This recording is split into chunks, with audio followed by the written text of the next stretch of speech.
اعوذ باللہ من الشیطان اللعین الرجیم بسم اللہ الرحمن الرحیم رب اشرح لی صدری ویسر لی امری واحلل عقدۃ من لسانی یفقہوا قولی ان اللہ وملائکتہ یصلون علی النبی یا ایہا الذین آمنوا صلوا علیہ وسلموا تسلیما اللہم صل علی محمد وعلی محمد سورہ حل عطا، سورہ انسان یا سورہ دہر کی تفسیر اور اس میں پوشیدہ پیغامات کے حوالے سے ہماری گفتگو جاری تھی۔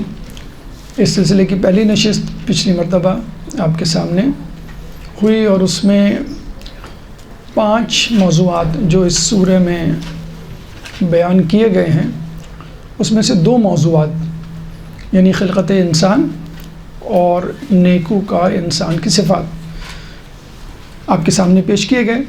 آج انشاءاللہ بقیہ 3 موضوعات یعنی جنت کی نعمتیں تیسرا موضوع، اس کے بعد خود سازی کے عوامل چوتھا موضوع اور مشیت الہی 5واں موضوع۔ ان 3 موضوعات کو آج ہم انشاءاللہ سمیٹنے کی کوشش کریں گے، لیکن اس سے پہلے کہ ہم تیسرے موضوع سے اپنی گفتگو یعنی جنت کی نعمتیں کے حوالے سے اپنی گفتگو شروع کریں، 4 اہم باتیں کرنا ضروری ہیں۔ ایک تو مقدمہ آج کی جنت کی نعمتوں کے حوالے سے، اور 3 اہم باتیں پچھلی گفتگو سے متعلق۔ تو 4 مقدماتی نکات پہلے، اس کے بعد انشاءاللہ جو تیسرا موضوع ہے یا تیسرا مرحلہ ہے اس سورہ کے حوالے سے وہ آپ کے سامنے پیش کیا جائے گا۔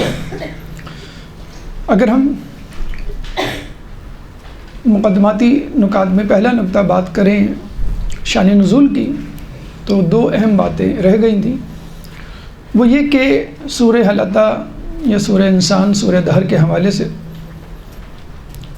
اہل تشیع میں تو نہیں، اہل سنت میں اختلاف ہے کہ یہ سورہ اہل بیت کی شان میں نازل ہوئی یا کسی اور حوالے سے، لیکن سورہ کی 5ویں آیت ان الابرار یشربون سے 22ویں آیت سعیکم مشکورا تک، یعنی کل 18 آیات بنتی ہیں۔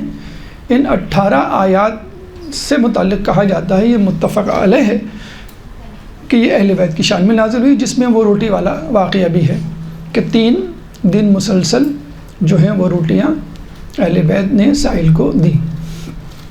اس کے علاوہ ایک دلچسپ حکایت جو اس سورہ کے شان نزول کے حوالے سے ہمیں ملتی ہے کہ ایک سیاہ فام رسول اکرم صلی اللہ علیہ وآلہ وسلم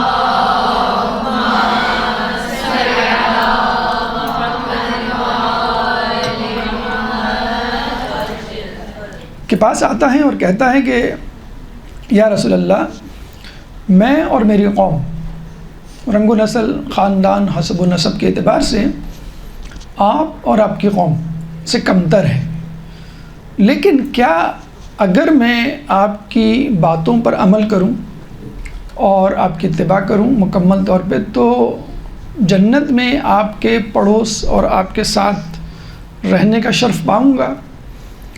تو رسول نے کہا رب کعبہ کی قسم کہ جس کے قبضہ قدرت میں میری جان ہے، کیوں نہیں؟ اور پھر آپ نے کچھ اذکار اس کو ذکر کیے اور یہ بھی کہا کہ جنت میں سیاہ فام کی سفیدی 1000 سال کی مسافت سے نظر آئے گی۔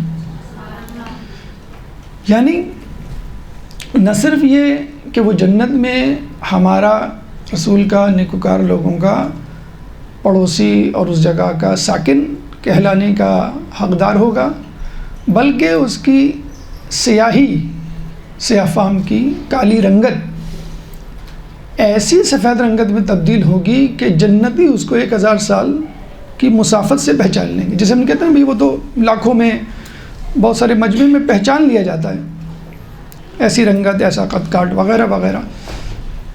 تو یہاں بھی ایک اور نقطہ سمجھ لیجئے. ایک تو بات اچھا اس ضمن میں پھر کہتے ہیں کہ رسول اللہ جب بات کر رہے تھے تو یہ سورہ نازل ہوئی. ایک شان نزول یہ بھی ہے تو ہم نے کہا بیان کر دیں. لیکن یہاں پہ ایک نقطہ برسبیل تذکرہ بتاتے چلیں کہ دیکھیں جنت میں تلافی بھی ہے. ایک تو جزا بھی ہے اور پھر تلافی بھی ہے. جزا یہ ہے آپ نے نیکیاں کی, آپ نے گناہوں سے اجتناب کیا, آپ کو جنت مل گئی. بھئی دیکھیں ایک ہے غریب آدمی, ایک ہے امیر آدمی, دونوں نے نیک کام کیے اور دونوں گناہ سے بچے, دونوں کو جنت ملی.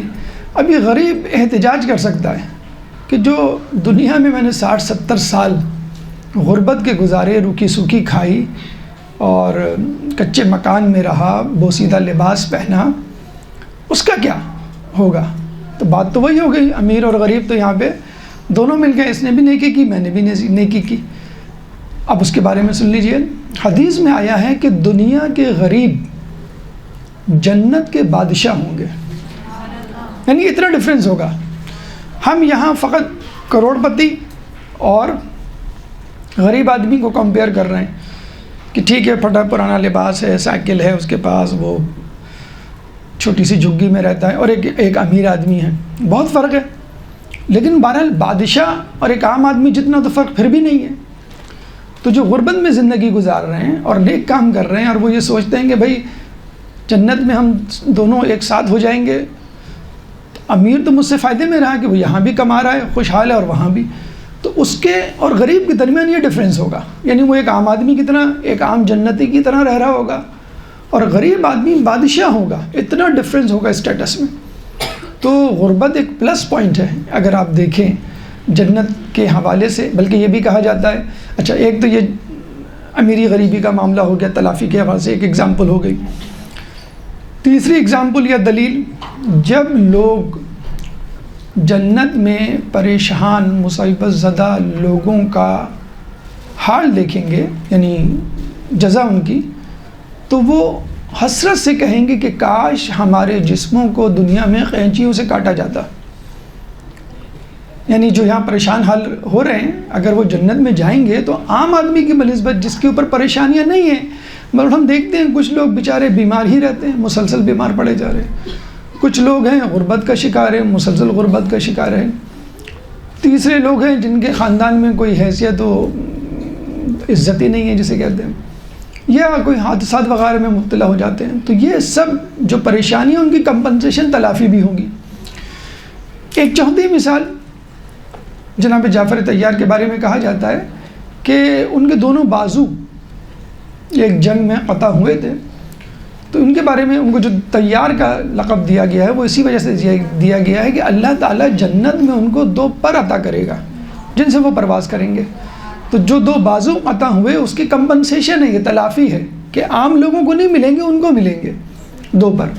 تو یہ الحمدللہ اپنے ذہن میں رکھیے کہ اگر آپ کو کوئی پریشانی ہے, مطلب جسمانی نقص بھی ہو سکتا ہے رنگت کے حوالے سے, خط کاٹ کے حوالے سے, بدصورتی کے حوالے سے, مالی بھی ہو سکتا ہے, مثلا آپ غربت اور فقر و فاقہ کا شکار ہیں, خاندان کے حوالے سے کچھ ایسے واقعات مسائل کہ آپ کا خاندان جو ہے اور خاندانوں کے مقابلے میں تھوڑا سا لو رینکنگ پر ہے, یا عزت نہیں ہوتی خدا نخواستہ, یا پڑھائی لکھائی کے حوالے سے, جاب کے حوالے سے کچھ ایسی جاب کی نوعیت ہے, یا پڑھائی آپ کی مکمل نہیں ہو سکی تو آپ پیچھے رہ گئے پوری کوشش کے باوجود, تو انشاءاللہ جنت میں آپ کی تلافی ہوگی. بلکہ علماء کے اندر تو یہ بحث بھی ہے. ہمارے ایک دوست ہیں وہ کہتے ہیں کہ مجھے مرنے کا خوف نہیں ہے, مجھے خوف اس بات کا ہے جو میں نے اہداف رکھے ہیں علمی اعتبار سے وہ پورے نہیں ہوں گے. اور میری عمر اتنی گزر گئی ہے, مجھے اتنی چیزیں پڑھنی تھی, کرنی تھی, یہ کتابیں, وہ فلاں کتابیں, فلاں شعبہ, فلاں مضمون. تو جب انہوں نے کسی اور سے یہ بات اپنی سینئر سے سامنے رکھی تو انہوں نے کہا فکر نہیں کیجیے, برزخ میں پڑھنے کی اجازت ہوگی.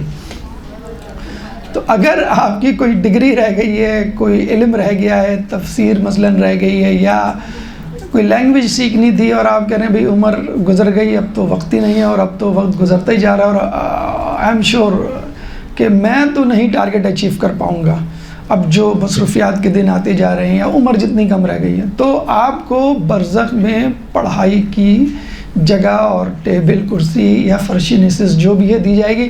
کم از کم ایک فائدہ تو یہ ہوگا کہ عذاب نہیں ملے گا اس دوران. آپ کہہ سکتے ہیں فرشتوں کو بھی مجھے پڑھنے دو، یہ عذاب بعد میں رکھ لینا. تو یہ بھی ایک پلس پوائنٹ ہے کہ آپ کو کمپنسیشن دی جائے گی. بلکہ جنت میں تو یہ بھی کہا جاتا ہے کہ جب کچھ لوگ اپنے گھروں کو واپس جائیں گے تو گھر والے کہیں گے کہاں رہ گئے تھے. جیسے دنیا میں بھی کہا جاتا ہے مل گیا ہوگا آپ کو وہ نکما نکھٹو دوست پان کی دکان پر جس نے آپ کا ٹائم ضائع کر دیا ہوگا. تو جنتی کہیں گے نہیں، فلاں جگہ علمی بحث، علمی محفل جمی ہوئی تھی اور میں اس میں شریک تھا اور اتنا مزہ آ رہا تھا کہ مجھے اس بحث نے، اس گفتگو نے جنت کی نعمتوں سے بے نیاز کر دیا.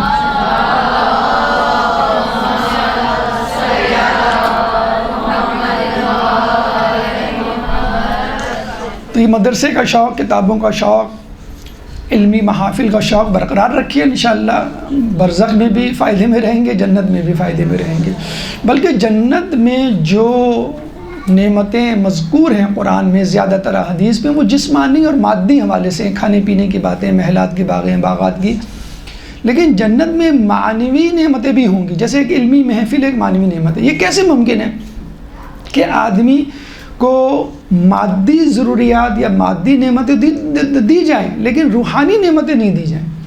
روحانی رزق کہا جاتا ہے نا. ایک تو رزق یہ ہوتا ہے کھانا پینا جو آپ کی جسمانی ضرورت کو پورا کرتا ہے. ایک ہوتا ہے روحانی علم، روحانی رزق جیسے کہ علم جو آپ کی روح کی تشنگی اور پیاس کو بجھاتا ہے.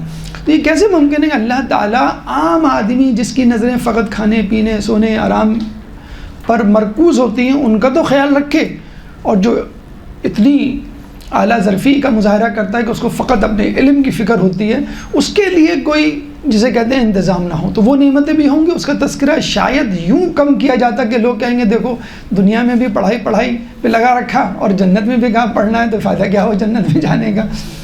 تو یہ ایک بہرحال تلافی جو جزا کے ساتھ جنت میں آپ کو ملے گی.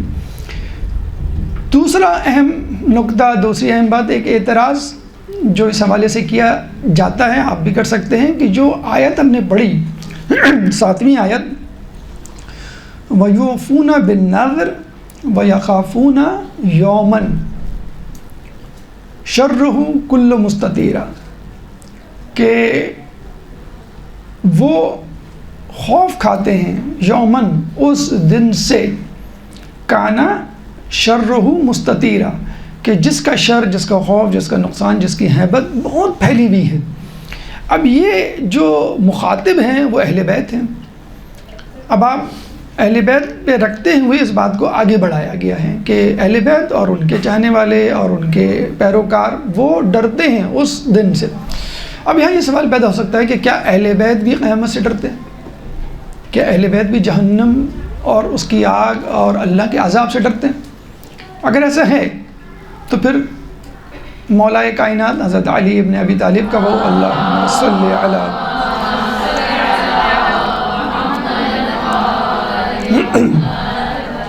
قول کہ نہ میں جنت کی لالچ میں خدا کی عبادت کرتا ہوں، نہ جہنم کے خوف سے خدا کی عبادت کرتا ہوں، میں تو خدا کو لائق عبادت سمجھتا ہوں اس لیے اس کی عبادت کرتا ہوں. بلکہ ایک جگہ یہ بھی ہے جنت کی لالچ میں کی جانے والی عبادت تاجروں کی عبادت ہے، جہنم کے خوف سے کی جانے والی عبادت غلاموں کی عبادت ہے، اور خدا کو لائق سمجھتے ہوئے اس کی عبادت آزاد لوگوں کی عبادت ہے.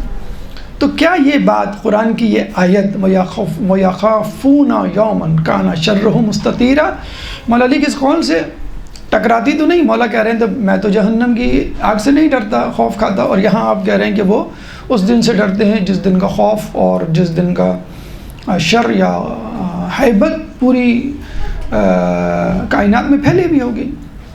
تو یہ یاد رکھ لیجئے کہ کسی شخص سے ڈرنا الگ ہے، یا یوں کہہ لیجئے کہ کسی شخص کی سزا سے ڈرنا الگ ہے اور اس کی ناراضگی سے ڈرنا الگ ہے. مثلا ہم بچہ کوئی شیطانی کرتا ہے، ہم دیکھتے ہیں کہ وہ امی کی ناراضگی سے ڈر جاتا ہے. وہ اس بات سے نہیں ڈرتا کہ ماں اس کو کیا سزا دے گی، ماں اس سے کھلونا چھین لے گی. آپ نے دیکھا کچھ بچے جو ہے وہ دن بھر پوچھتے رہتے ہیں امی آپ ناراض تو نہیں ہیں مجھ سے، امی آپ ناراض تو نہیں ہیں مجھ سے. بعض اوقات ہوتا ہے نا کہ ماں جو ہے غصے میں آ کر کھلونا دیتی، یہ لو جاؤ اپنی شکل مت دکھانا مجھے. یا دو بچوں میں لڑائی ہوئی، اور اس نے ایک کھلونا تھا، ماں جو ہے ایک کو کھلونا دے دیتی اور دوسرے کہتی بیٹا تم کو ہم بعد میں لا دیں گے، تم تو ہمارے گڈ بوائے ہو نا، تم تو اچھی بیٹی ہو ہماری. اس کو صرف وعدے، تسلی اور دلاسے، وعدہ کہ بس ہم لا دیں گے، بس تم خاموش ہو جاؤ، تم تو اچھی good boy good girl who نا، یہ کہہ کے ہم تو. اور حقیقت ہے کچھ بچے ایسے ہوتے ہیں وہ کہتے ہیں نہیں ہمیں نہیں چاہیے کھلونا، آپ مسکرا دیں، آپ جو ہیں ہاں کر دیں، آپ جو ہیں وہ یہ کہہ دیں کہ بیٹا تم ہماری اچھی بچی ہو تو بس ہم یہ مان جائیں گے، ہمیں نہیں چاہیے، نہ کھانا چاہیے، نہ لباس چاہیے، نہ ہمیں ہماری کوئی خواہش ہے. تو بنیادی طور پہ مولا علی یہ جو فرما رہے ہیں تو وہ بالکل صحیح. اور یہ آیت جو ہے وہ اس بات کی تشریح کرتے ہوئے نظر آتی ہے کہ وہ خوف ناراضگی الہی رکھتے ہیں، وہ اللہ سے نہیں ڈرتے کہ اللہ ان کو عذاب دے گا یا جہنم میں ڈالے گا یا آگ میں جلائے گا، بلکہ وہ اس بات سے ڈرتے ہیں کہ اللہ ان سے ناراض ہو جائے گا. جس کی دلیل دعائے کمیل کا خوبصورت جملہ کہ صبر تو علی عذابک فکیف اصبر علی فراقک، کہ میں تیرے عذاب پر تو صبر کر لوں گا، تیری جدائی پہ کیسے صبر کروں گا. ٹھیک ہے مجھے تو جلا دے کوئی بات نہیں، میں تو فخر کروں گا کہ میرے خدا نے جیسے مولا علی کیا، مولا علی کا ایک چاہنے والا لایا گیا، اس کی چوری کی سزا مولا علی نے اس کی انگلیاں کاٹ کے دیں، تو کہتے ہیں کہ وہ انگلیاں لے کے بازار میں جا کے فقریہ لوگوں کو دکھانے لگا کہ دیکھو میری انگلیاں کس نے کاٹی ہیں، مولا علی نے کاٹی ہیں، دیکھو میرے ساتھ انصاف کس نے کیا، مولا علی نے کیا ہے، میں کتنا خوش نصیب ہوں کہ مجھے سزا دینے والا کوئی اور نہیں مولا علی ہیں. اور مولا بھی یہی کہتے ہیں اے اللہ، کیا جملہ ہے، اگر ہم گستاخی نہ ہو یہ کہیں کہ اللہ کو گویا دھمکی دے رہے ہیں، اے اللہ اگر تو نے مجھے دوزخ میں ڈالا تو میں چیخ چیخ کے اعلان کروں گا کہ میں تیرا چاہنے والا ہوں، تو میرا خدا ہے. یعنی اللہ تو بدنام ہو جائے گا اس طرح اگر تو نے مجھے ڈالا، ارے مولا یہ اللہ تو نے مولا کو ڈال دیا، یہ تو تیرا چاہنے والا ہے. مطلب مولا کو اس بات کی کوئی فکر نہیں ہے کہ میں آگ میں جلوں گا مجھے کیا عذاب ملے گا، وہ تو ان کو فکر ہے اللہ کی، اللہ تیری توحید پہ حرف آ جائے گا، تیرے عدل پہ حرف آ جائے گا، کیوں کہ میں وہاں بھی چلاؤں گا کہ میں تیرا چاہنے والا ہوں، تو مجھے تو جہنم میں ڈال جنت میں ڈال، مجھے صحت پہ کوئی اثر نہیں پڑتا، میں تو بس چاہتا ہوں کہ تو مجھ سے راضی رہے. تو مولا اللہ سے نہیں ڈرتے، اللہ کی ناراضگی سے ڈرتے. اور ہمیں بھی ایسا ہی کرنا چاہیے، ہمیں اللہ کی سزا سے نہیں ڈرنا چاہیے، کیونکہ ہم اللہ کی جنت کی لالچ میں بھی عبادت نہیں کرتے. یہ میں حقیقی عبادت کی بات کر رہا ہوں. ہمیں اللہ، ہم کہتے ہیں نا اللہ کی خوشنودی کے لیے، قرب الہی کے لیے، ہم کوئی جنت کی لالچ اور دوزخ کے عذاب کے خوف سے نہیں، بلکہ بڑا اچھا جملہ کوئی کہتا ہے کہ ہمیں اس بات کا خوف نہیں ہے کہ جہنم میں ہم میں جلیں گے، ہمیں اس بات کا افسوس ہوگا کہ اہل بیت یہاں نہیں ہیں. ہمیں سے کوئی فکر نہیں، کیونکہ دنیا میں بھی تو آپ تکلیفیں برداشت کرتے ہیں، اہل بیت کے لیے تو برداشت کرتے ہیں.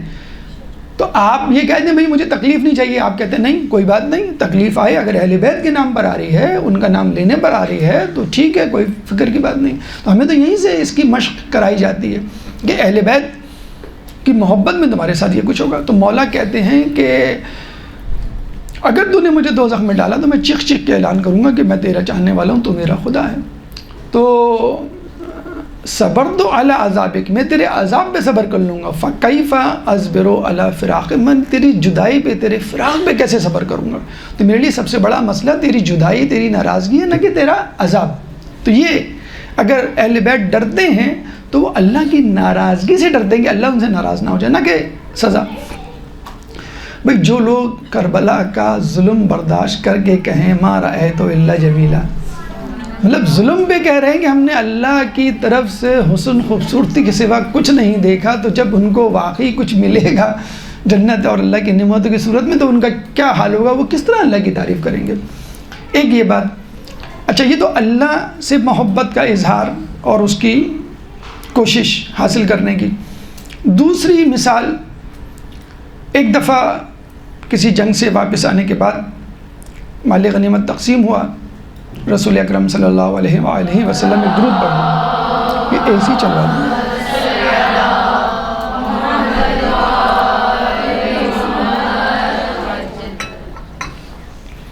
تقسیم کیا گیا کیا مال.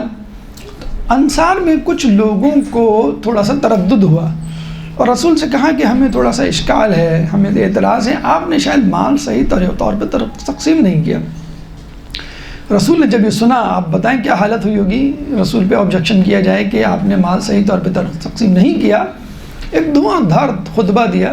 وہ خطبہ اور اس کی تفصیل چھوڑیے، آخری جو جملہ کہا رسول نے گویا ایک تعزیانہ تھا ایسے لوگوں پر جو رسول اللہ کی عدالت پہ شک کرتے۔ کیا تھا؟ رسول نے کیا کہا؟ کیا تم چاہتے ہو کہ کیا تم نہیں چاہتے کہ لوگ بھیڑ بکریاں لے جائیں اور تم محمد کو؟ یعنی تمہیں اعتراض ہے بھیڑ بکریوں، ہیرے جواہرات اور سونے چاندی پر، تو کیا تم اس تقسیم پہ راضی نہیں ہو کہ لوگ ان چیزوں کو لے جائیں اور تم مجھ کو لے جاؤ؟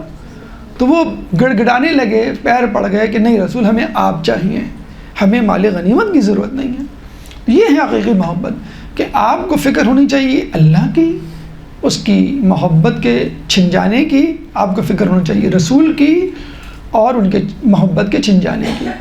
اہل بیت آپ کے ساتھ ہیں تو کوئی بات نہیں، ہمیں جہاں بھی جانا پڑے، جہاں بھی رہنا پڑے۔ کہتے ہیں کہ ایک شخص آیا، چھٹے امام صادق آل محمد امام رجب،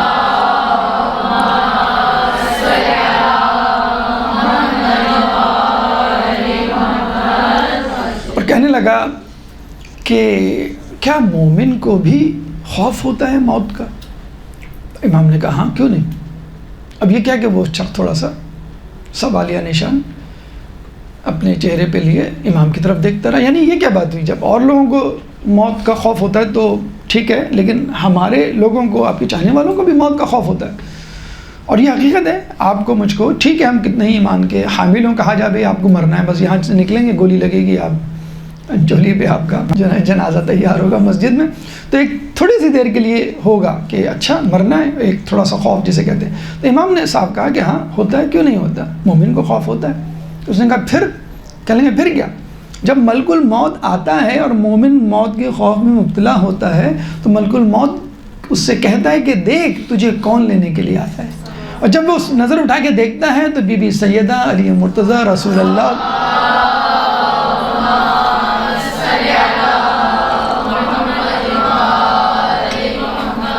تو جب آپ کو لینے کے لیے اتنی بڑی ہستیاں آئیں گی تو کیوں کوئی جانے کے لیے تیار نہیں ہوگا؟ ہمیں اچھی طرح یاد ہے، ہم اپنے بچے کو ایک دفعہ ڈراپ کرنے گئے، اسکول کی وین نہیں آئی تھی، جب ہم گئے تو دیکھا کہ تمام ٹیچرز باہر لائن لگا کے گلی میں کھڑے ہوئے، ہم پریشان، پھر حیران، ہم نے کہا شاید کوئی تقریب ہے، کوئی مسئلہ ہے، یا کوئی اہم دن ہے، کوئی آنے والا ہے۔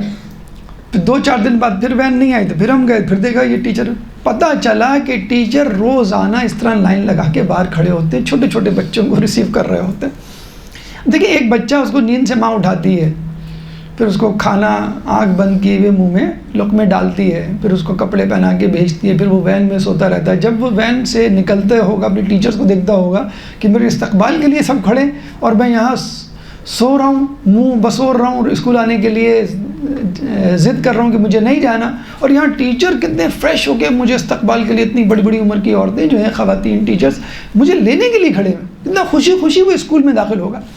تو وہی بات ہے کہ جب آپ کو لینے کے لیے 4 معصومین آئے ہیں تو پھر کون موت سے خائف ہوگا، کون اللہ کے پاس جانے سے لے آری ہوگا۔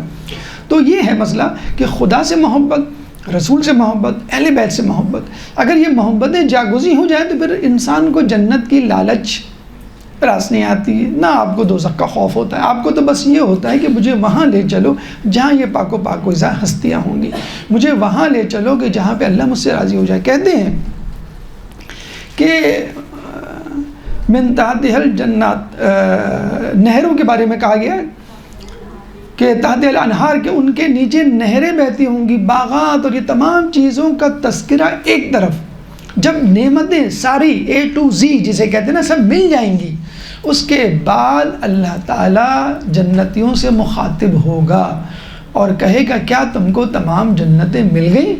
کہیں گے ہاں مل گئیں۔ کیا تم مجھ سے خوش؟ کہیں گے ہاں ہم آپ سے خوش۔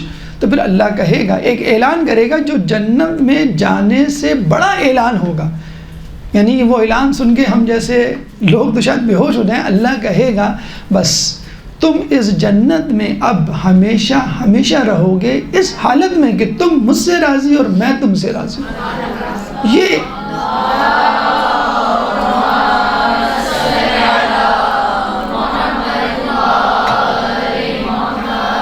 تو من تحتها الانہار، باغات، محلات، درخت، فاکہات، نہریں، یہ ایک طرف ہم فیہا خالدون، اس صورت میں کہ اللہ آپ سے راضی، اس سے بڑی خوشخبری کوئی نہیں ہوگی۔ اور یہی بات عکس کر کے جہنمیوں سے کہے گا، اب تم نے اپنے گناہوں کا مزہ چکھا اور اب تم اس جہنم کی آگ میں ہمیشہ ہمیشہ رہو گے۔ تو وہ ان کے لیے کہتے ہیں کہ جہنم کے عذاب سے بڑھ کر عذاب یا بدخبری ہوگی۔ تو اللہ سے راضی ہونا ایک الگ بات ہے، جنت کی نعمتوں سے مستفید ہونا ایک الگ بات ہے۔ اصل ہے قرب الہی، اصل ہے خوشنودی الہی۔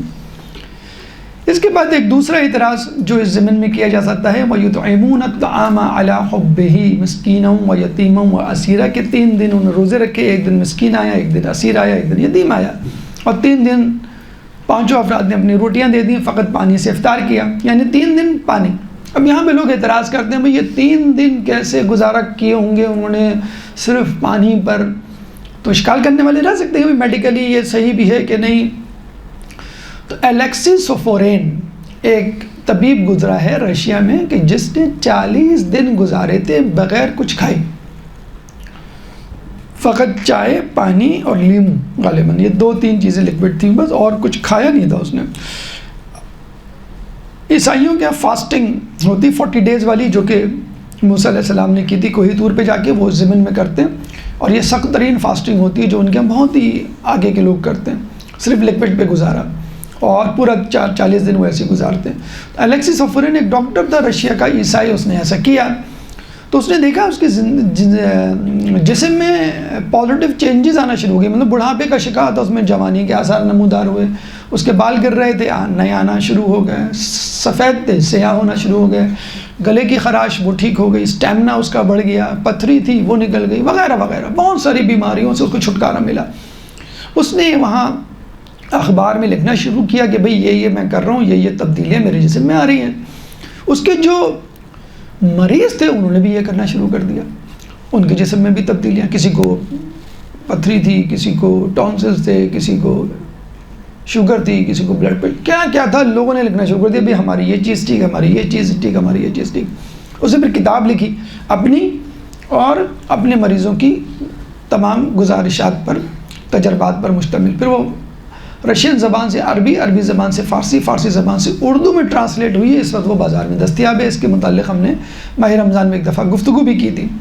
تو کہنے کا مقصد یہ کہ ایک رشین ڈاکٹر اس دور کا 40 دن بغیر کچھ کھائے پی تو رہا تھا، زندہ رہ سکتا ہے، تو 3 دن اگر اہل بیت نے روزہ رکھ لیا کھائے بغیر، تو اس میں کیا ایسی قباحت؟ میڈیکل پوائنٹ آف ویو سے کہا یہ جاتا ہے کہ انسان 10 دن بغیر پانی کے اور 40 دن بغیر کھانے کے زندہ رہ سکتا ہے۔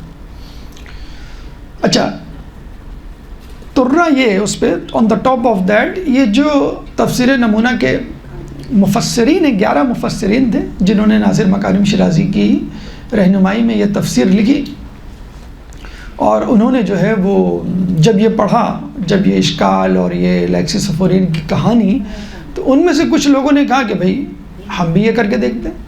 تو 22 دن تک ان 11 مفسرین میں سے کچھ لوگوں نے خود یہ فاسٹنگ کر کے دیکھی کہ صرف پانی لکوڈ پہ گزارا، 22 دن تک انہوں نے یہ کام کیا کامیابی کے ساتھ۔ تو اس دور کا انسان، تفسیر نمونہ کے مفسرین جس میں آپ کے یہ بھی شامل ہیں محسن قراتی، جن کی تفسیر نور اب اس وقت اردو میں ترجمہ ہو کے آ چکی ہے، تو اہل بیت کے لیے یہ سمجھنا کہ انہوں نے نہیں کیا ہوگا یہ غیر منطقی بات ہے۔ پھر اب یہ کربلا پہ بھی اعتراض ختم ہونا چاہیے کہ بھی 3 دن کے بھوکے پہ ایسے کس طرح انہوں نے تلوار اٹھائی یا لڑے یا مجاہدہ کیا۔ تو کوئی ایسا مشکل کام نہیں ہے، انسان کے باڈی میں جو ہے وہ 70% پانی ہوتا ہے، وہ اس پہ گزارا کر سکتا ہے۔ انسان کی باڈی میں بہت سارے جو ہیں وہ ایسے پاکٹس ہوتے ہیں جہاں پہ غذائی ذرات موجود ہوتے ہیں، ان کو یوٹیلائز کر سکتا ہے۔ میڈیکل پوائنٹ آف ویو سے 10 دن تک پانی اور 40 دن تک بغیر غذا کے گزارا کر سکتا ہے۔ اب آخری بات مقدمے کے حوالے سے جو آج کی گفتگو سے متصل ہے، وہ جنت سے متعلق۔ امریکہ میں ابھی ریسنٹلی ایک ریسرچ ہوئی ہے اور وہ یہ کہ انسان اس دنیا کی مخلوق نہیں ہے، بلکہ انسان کسی اور سیارے سے آیا ہے جہاں پہ بہت زیادہ آسانیاں تھیں، آرام تھا، آسائشیں تھیں، ضروریات کی وسائل کی فراوانی تھی، لذیذ کھانے، نرم کپڑے، دبیز پردے اور گرم بستر، ہر چیز کی آسانی موجود تھی۔ یہ وہاں سے آیا ہے۔ اس کی دلیل کیا؟ وہ کہتے ہیں دیکھیں ہر انسان چاہتا ہے کہ میں اچھے کپڑے پہنوں، میں اچھی غذا کھاؤں، میں جو ہوں وہ اچھے معتدل موسم میں رہوں، اور میرے آس پاس نوکر چاکر ہوں اور جو میری ضروریات کو پورا کرے۔ ہر انسان یہ چاہتا ہے۔ وہ تو مجبوری ہے اس کی جاب کرنا، کاروبار کرنا یا کام کرنا۔ اگر آپ کو کہا جائے بھائی نوکرانی آپ کے لیے لگا دیں گے، ہم غلام آپ کے لیے رکھ دیں گے، ہر چیز آپ کی حاضر ہو جائے گی، آپ کہیں گے ٹھیک ہے۔ آپ کو آپشن دیا جائے بھائی یہ دال روٹی ہے اور یہ مرغی متنجن بریانی ہے، کیا کھائیں گے آپ کی مرضی ہے، آپ بریانی کھائیں گے۔ آپ کو کہا جائے ایک سادہ سا لباس ہے، زربق لباس ہے، دونوں فری ہیں، آپ دونوں میں سے آپ کہیں گے یہ۔ آپ کو کہا جائے بھائی ایک جھوپڑی ہے اور ایک محل ہے، آپ کس میں رہنا پسند کریں گے؟ آپ کہیں گے بھائی محل میں۔ ایک عام سی گاڑی ہے، ایک عالیشان گاڑی ہے، آپ دونوں ایک جیسے آپ کے لیے آپ کا جو آپشن ہے۔ تو انسان فطرتاً آرام پسند ہے۔ تو وہ امریکی تحقیق جو کہ قرآن اور سنت کا مطالعہ نہیں کرتے، انہوں نے یہ تحقیق کے بتایا کہ انسان کسی ایسی جگہ سے آیا ہے کہ جہاں پہ آرام و آسائش کی بہت آتی۔ تو ہم بھی یہی کہیں گے، ہم نہیں آئے تو کم از کم ہمارے جد اعلیٰ حضرت آدم علیہ السلام وہ تو جنت سے آئے ہوئے، تو بہرحال ہم تھے تو انہی کے صلب میں، اور عالم ذرات کی شکل میں تو کم از کم عالم ملکوت میں موجود تھے۔ تو ہمارے ذہن میں وہی چیز بسی ہوئی ہے۔ اب الگ بات ہے یہاں پہ آ کے دو حصوں میں انسان کے گروہ تقسیم ہو گئے۔ ایک نے کہا کہ جو بھی آرام و آسائش ہے اس دنیا تک ہے، تو جتنا حاصل کر سکتے ہو حاصل کرو، چاہے حلال سے ہو چاہے حرام سے ہو، اس کے بعد مر جانا ہے، پھر کچھ بھی نہیں ہوگا۔ ایک کہتا ہے کہ نہیں، اس کے بعد بھی زندگی ہے اور وہاں کا آرام و آسائش ہمیشہ رہنے والا ہے۔ اگر ہم اس کے لیے کوشش کریں تو وہ زیادہ امپورٹنٹ ہے۔ اگر ہمیں 60-70 سال کی مشکلات برداشت کرنی پڑ جائیں تو بھی کوئی بات نہیں، لیکن اصل آرام و آسائش وہ ہے۔ تو ہم بھی آرام و آسائش کے پیچھے بھاگ رہے ہیں، دیندار لوگ، اور جو بے دین لوگ ہیں وہ بھی آرام و آسائش کے پیچھے بھاگ رہے ہیں۔ بس فرق یہ ہے کہ ہم ابدی آرام و آسائش کے متلاشی ہیں اور یہ عارضی آرام و آسائش کے متلاشی ہیں۔ لیکن اس کا مطلب یہ بھی نہیں کہ آپ عارضی آرام و آسائش بالکل یکسر مسترد کر دیں کہ آپ کو دیا جا رہا اچھا کھانا، اچھے کپڑے، محل یا اچھا گھر یا اچھی گاڑی، تو اس کو بھی استعمال کرتے ہوئے اگر آپ مثلا کہا جاتا ہے نا کہ اگر آپ کھانا بھی کھا رہے ہیں تو یہ سوچ کے کھائیں کہ یہ بدنی طاقت مجھے عبادت میں مدد دے گی، تو اس کے لیے آپ استعمال کر لیں تو بہت اچھا ہے۔ تو بنیادی طور پہ انسان جنت سے آئے۔ دیکھیں ہم باہر جاتے ہیں، انگلینڈ، امریکہ، کینیڈا، حضرت تم کہاں سے آئے ہیں؟ آپ کہتے ہیں میں پاکستان سے ہوں۔ اچھا، یو آر پاکستانی، آپ پاکستانی ہیں؟ تو بالکل اسی طرح اگر آپ سے کوئی پوچھے آپ کہاں سے آئے تو ہم کہیں ہم جنت سے آئے۔ اچھا، آر یو جنتی؟ کنفرم جنتی، ہم ہیں جنتی۔ ہمارے جد اعلیٰ جنت میں رہتے تھے، وہ وہیں تھے، بس وہ ایک تھوڑی سی غلطی ہو گئی، ترک اولا ہو گیا، وہاں سے نکالے گئے، نہیں نکالے گئے تو ہم وہیں تھے۔ اور حقیقت میں ایک شخص نے امام سے پوچھا، چھٹے امام سے، یا امام یہ میرے لیے دعا کر دیں ذرا۔ کہ کیا دعا کروں گا؟ یہ دعا کریں کہ اللہ مجھے جنت میں داخل کر دے۔ امام نے کہا تو جنت میں ہے، تو یہ دعا کروا جنت سے نہ نکالا جائے۔ تو امام نے کہا میں کیسے جنت میں ہوں اور یہ کیا دعا ہو کہ میں جنت سے؟ کہہ لیں گے تو ہماری ولایت میں ہے؟ کہہ لیں گا ہاں، بس جو ہماری ولایت میں ہے جنت میں، کوئی ایسی حرکت نہ کر کہ ہماری ولایت سے نکالا جائے۔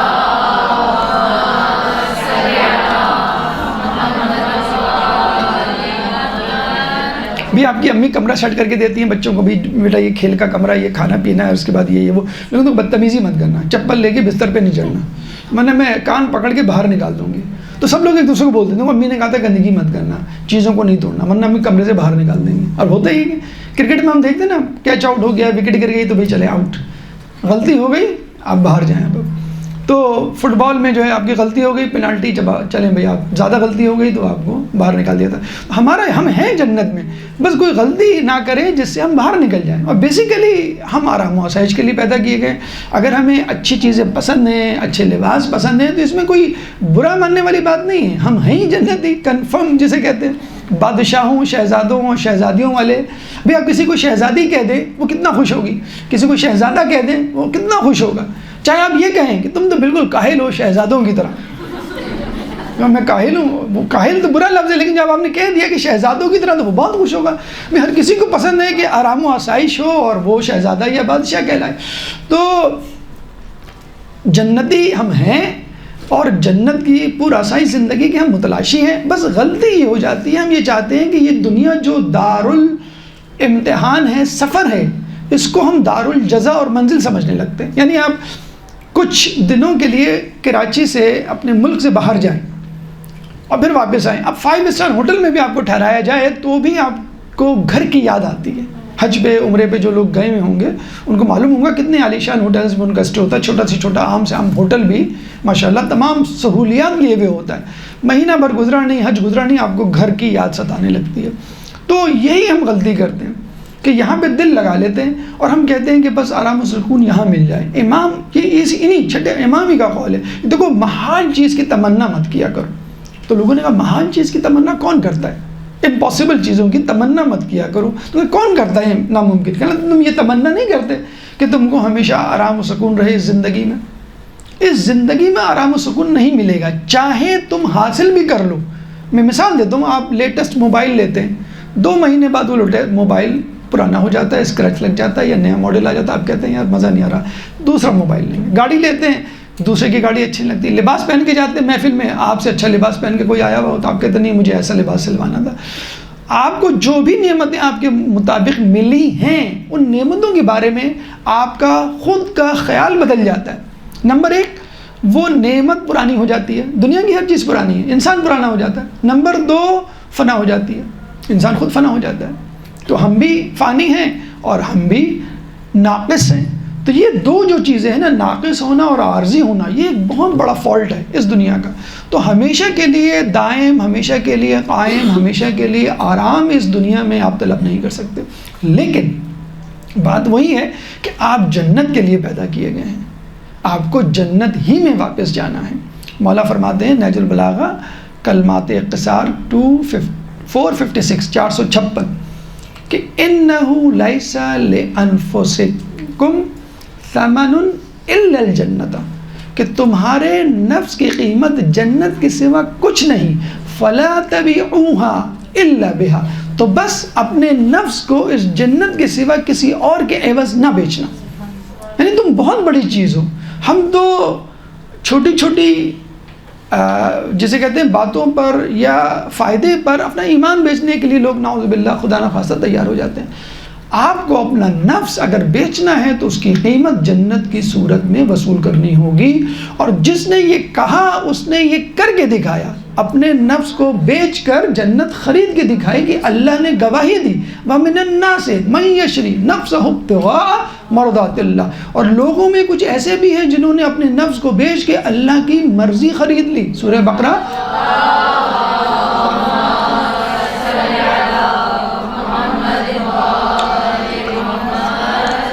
سورہ بقرہ آیت نمبر 207.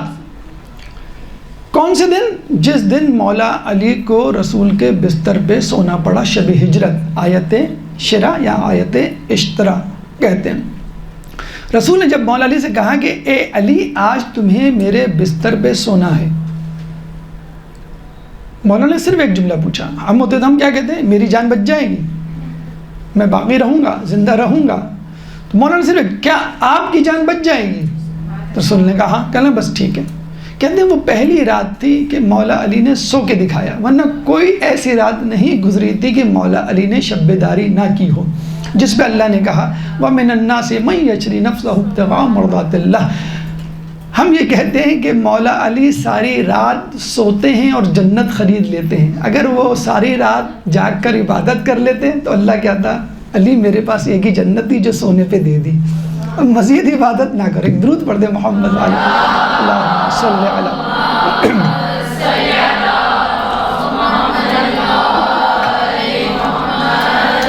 اب آئیے اس سورہ کے تیسرے موضوع کی طرف جو کہ ہے جنت کی نعمات، یعنی جو نیکوکار انسان نیکیاں کریں گے ان کو جنت کی نعمتیں ملیں گی. پہلا پیغام، 5 پیغام یا چیدہ نکات جو آپ کے سامنے پیش کریں کہ پہلا پیغام تو یہ ہے کہ اللہ ان سے کہیں گا جنت کی نعمتوں کا تذکرہ کرتے ہوئے کہتا ہے جزاہم بما صبروا جنتا و حریرا.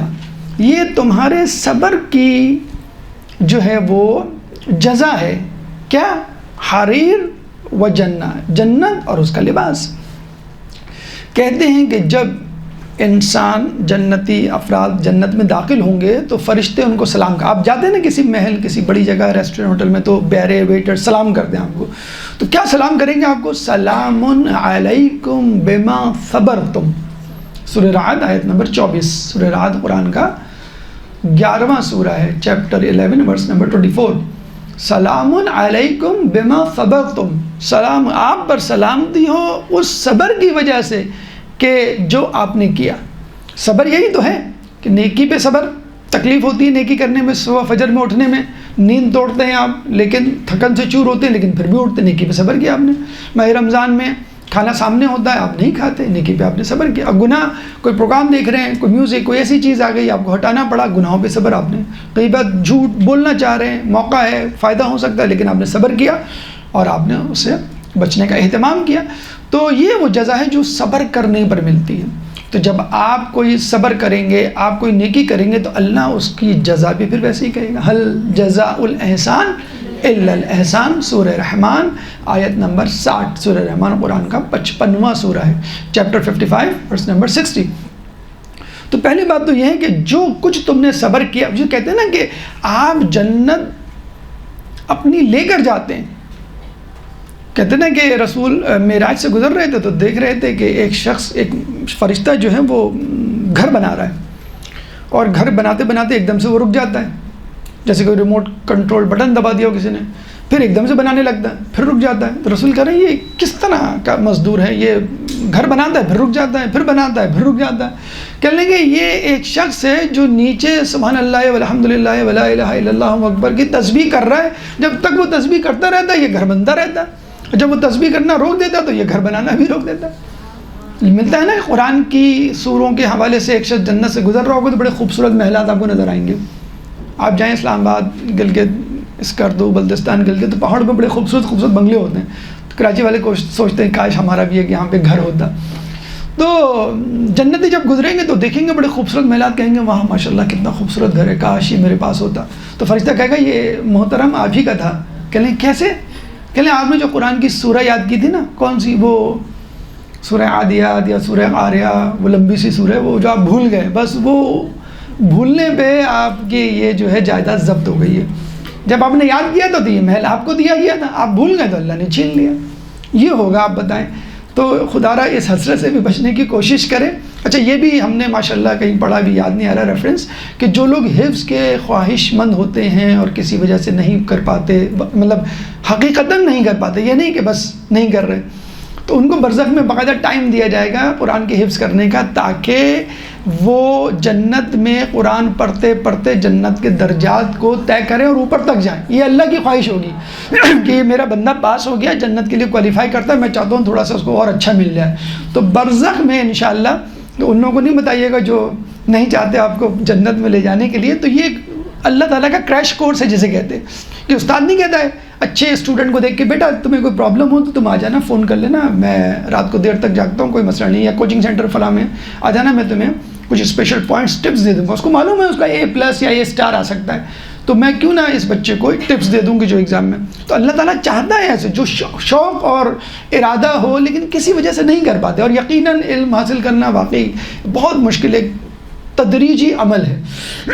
تو جنت میں پھر یہ بھی ہوگا، بہت ساری نعمتیں ہوں گی، اور آدمی کہے گا کہ یہ تو جنت آپ کی بیسیکلی یہاں سے جا رہی ہوتی ہے.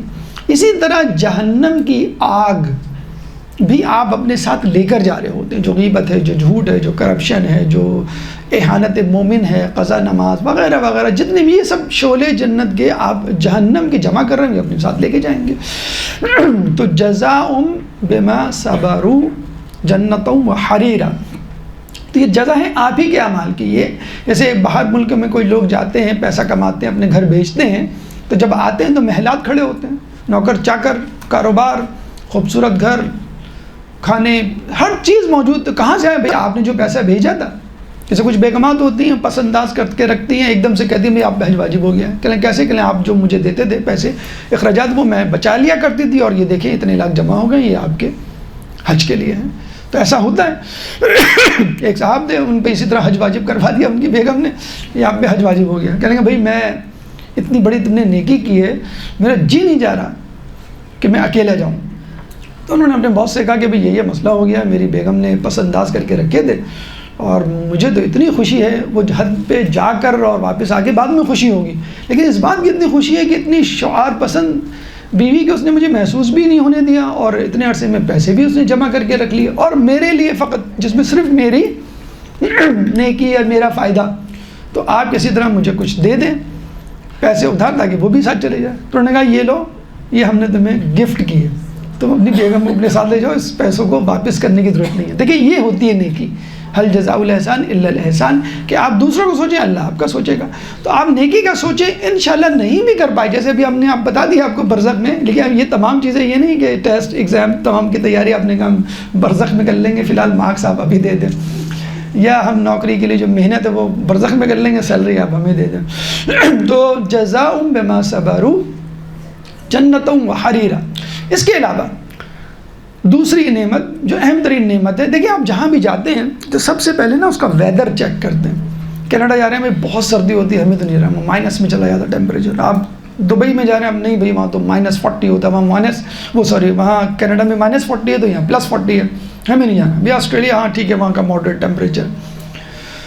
تو سب سے پہلی بات تو یہ ہے لا یرون فیہا شمسا ولا زمہریرا, کہ وہاں پہ یہ لوگ نہ تو کوئی سورج یعنی اس کی حدت دیکھیں گے اور نہ ہی سردی کی شدت. اچھا ایک مزے کی بات یہ ہے کہ جہنمی لوگ آگ سے اتنا تنگ ہوں گے جل جل کے کہ وہ اللہ سے درخواست کریں گے اللہ ہمیں ٹھنڈک کا عذاب دے دے. ہو سکتا ہے کینیڈا اور انٹارکٹیکا سے آئے ہوئے لوگ کہ ہمیں تو اس کی بالکل بھی عادت نہیں, کہا آپ نے ہمیں پھنسا دیا, آپ ایسا کریں ہمیں ٹھنڈک کا عذاب دے دیں, کیسا ہی کیوں نہ, کوئی مسئلہ نہیں ہے. تو ان کو زمہریر ٹھنڈک کا عذاب دیا جائے گا, اور وہ ٹھنڈک اتنی زیادہ ہوگی کہ ان کی ہڈیاں چٹک کے ٹوٹ جائیں گی, اتنا شدید ہوگا. پھر وہ کہیں گے نہیں وہی عذاب ٹھیک تھا, پھر دوبارہ وہ دیا جائے گا, اور پھر پتہ نہیں یہ آلٹرنیٹ تھراپی جو ہے وہ چلتی رہے گی کہ نہیں. تو بہرحال کہ جنت میں یہ ایکسٹریمز ہیں, تو وہی ایکسٹریمز بالکل نعم البدل کے طور پہ الٹا کر دی جاتی ہیں کہ لا شمس ولا زمہریرا, نہ تو جہنم کی آگ کی تپش, وہ تو بہت دور کی بات, سورج کی بھی تپش نہیں ہے, اور جہنم میں جو زمہریر کا عذاب ہے یعنی جو سردی کی شدت ہے, وہ تو جو سردی سے کچھ لوگوں کو سردی زیادہ لگتی ہے, کچھ لوگوں کو گرمی زیادہ لگتی ہے, اے سی اور پنکھے پہ جھگڑا ہو رہا ہوتا ہے آج کل اسپیشلی اکتوبر نومبر کا مہینہ, ہر گھر میں جھگڑے ہو رہے ہوتے ہیں, کسی کو پنکھا چاہیے, کسی کو اے سی چاہیے, کسی کو رضائی چاہیے, کسی کو چادر چاہیے. تو یہ مسئلہ ہی نہیں ہوگا, نہ سورج کی حدت ہوگی نہ سردی کی شدت ہوگی. آپ کو سن کے برصغیر تذکرہ ہم یہ بتاتے چلیں کہ 50s میں, آپ 50s کے اخبار اگر آپ کو کہیں مل جائیں تو 50s میں امریکہ میں لوگ ونٹر ویکیشن کے لیے سوچا کرتے تھے کہ ہم نیو یارک میں گزاریں کہ کراچی میں گزاریں.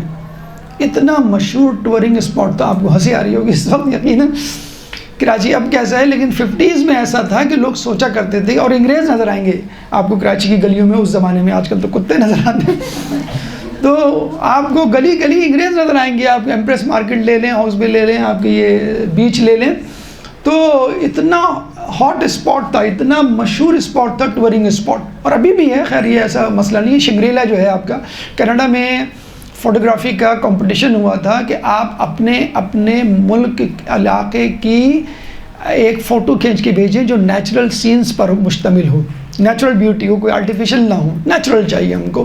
تو پوری دنیا سے کینیڈا والوں کو 1,00,000 فوٹوگراف وصول ہوئے تھے. آپ کو معلوم ہے کہ پہلا پرائز کس کو دیا گیا تھا؟ شنگریلا والوں کو. وہ تصویر بھی اس وقت میرے پاس ہے, ایک دفعہ اخبار میں چھپی تھی. اس شنگریلا کے اسپاٹ کو پہلا پرائز دیا گیا تھا. تو ہم لوگ اتنے جسے کہتے ہیں کہ کفران نعمت کرنے والے لوگ, ہمیں پتہ ہی نہیں ہے کہ پاکستان میں کتنی نعمتیں ہیں.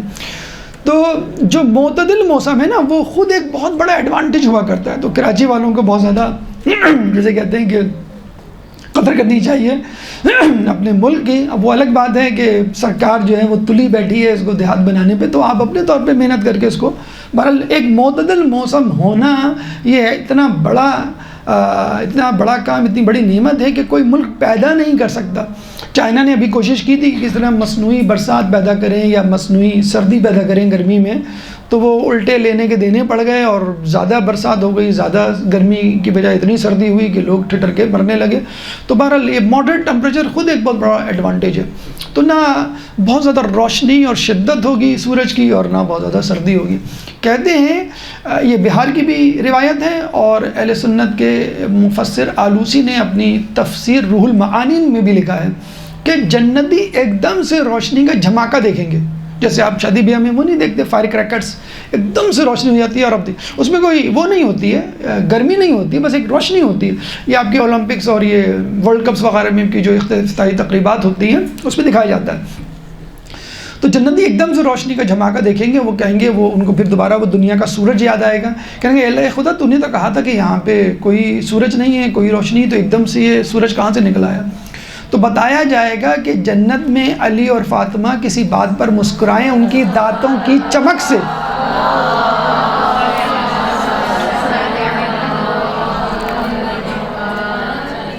ان کے دانت آیا ہوئے، ان کے دانتوں کی چمک سے جنت میں اتنا نور پیدا ہوا ہے۔ جنت بنی ہی انہی لوگوں کے لیے، یقیناً ایسا کیوں نہ ہو؟ تو وہ معتدل موسم ہوگا جس میں جنتی جو ہے رہیں گے۔ اس کے بعد اللہ تعالیٰ فرماتا ہے کہ وہاں کے درخت کے بارے میں ہے کہ دانیۃً علیہم ظلالھا وذللت قطوفھا تذلیلا، کہ وہاں کے درخت لوگوں پر سایہ کیے ہوئے ہوں گے اور وہ پھل بآسانی پکڑ کے توڑ سکیں گے۔ اچھا یہ بات ہے، آپ لوگوں میں سے شاید کسی نے اس کا تجزیہ کیا ہو کہ نہیں، اے سی کی ٹھنڈک، چھت کی جسے کہتے ہیں کہ ٹھنڈک ایک الگ چیز ہے، لیکن درخت کا سایہ ایک بالکل الگ چیز ہے۔ جو لوگ درخت کے سائے میں بیٹھے ہوں گے ان کو پتہ ہوگا کہ عجیب سا سکون ملتا ہے درخت کے سائے میں بیٹھنے سے۔ تو درخت کا سایہ ظلالھا، سایہ فگن ہوگا، اور پھل وہ اپنے ہاتھوں سے توڑ کے کھائیں گے۔ یہ باقاعدہ ذکر ہے کہ وَذُلِّلَتْ قُطُوفُهَا تَذْلِيلًا۔ اچھا اس کا تجربہ ہمیں پہلے نہیں تھا، آپ میں سے بھی کسی کا تجربہ ہو، اگر اسکردو گلگت بلتستان جائیں تو جو سیاح ہوتے ہیں ان کو کہا جاتا ہے کہ بھئی آپ یہ درخت سے پھل توڑ کے کھا سکتے ہیں، فری، جتنا آپ کھائیں، یا کچھ جگہوں پہ کچھ نومنل سے پیسے ہوتے ہیں، کوئی خاص نہیں ہوتے، آپ درخت سے پھل توڑ توڑ کے خود کھا رہے ہوتے ہیں، وہ اس کی خوشی ایک الگ ہوتی ہے۔ آپ کو دکاندار کتنی قسمیں کھا کے کہہ دے یہ انار کا اصلی شربت ہے، آپ اس پہ یقین نہیں کریں گے، جو اصلی انار درخت سے توڑ کے کھانے میں ہے۔ اچھا اس میں فقط یہی بات نہیں ہے کہ درخت سے پھل توڑ کے کھانا ایک انجوائمنٹ ہے، نہیں، آسانی، جیسے وہی آج کل کی بات ہے نا کہ پہلے لوگ جو ہے لکڑیوں پہ پکاتے تھے، اب جو اسٹوو پہ پکا رہے ہیں، پہلے سل بٹے پہ جو ہے وہ مسالے پیسے جاتے تھے، اب جو ہے وہ پکے پکائے بنے بنائے، تو انسان کمفرٹ کی طرف جا رہا ہے نا، اب جو ہے باقاعدہ فون ڈائل کرتے ہیں، کھانا آپ کے پاس جو ہے تیار ہے، تو اس کا مطلب ہے انسان آسانی چاہتا ہے، انسان چاہتا ہے نمبر ایک آسانی ہو، نمبر دو فوراً مل جائے۔ یہ بھی ایک وہ ہے نا، ریسٹورنٹ جاتے ہیں، بڑے سے بڑے ریسٹورنٹ بھی جائیں، وہ کہتے ہیں 20 منٹ لگیں گے، آپ کو غصہ آ جاتا ہے 20 منٹ، تو کہتے ہیں سر اسٹارٹر لے آؤں آپ کے لیے، سوپ لے آؤں، سوپ اور اسٹارٹر میں ماشاءاللہ وہ اتنا بل بن جاتا ہے آپ کا۔ تو اصل چیز ہے آسانی اور سرعت، جلدی۔ کہتے ہیں کہ جنتی ایک پرندے کو اڑتا ہوا جاتا ہوا دیکھے گا تو دیکھ کر کہے گا کاش میں اس کے کباب کھاتا، اسی وقت کباب گرم گرم پلیٹ میں آ جائیں گے۔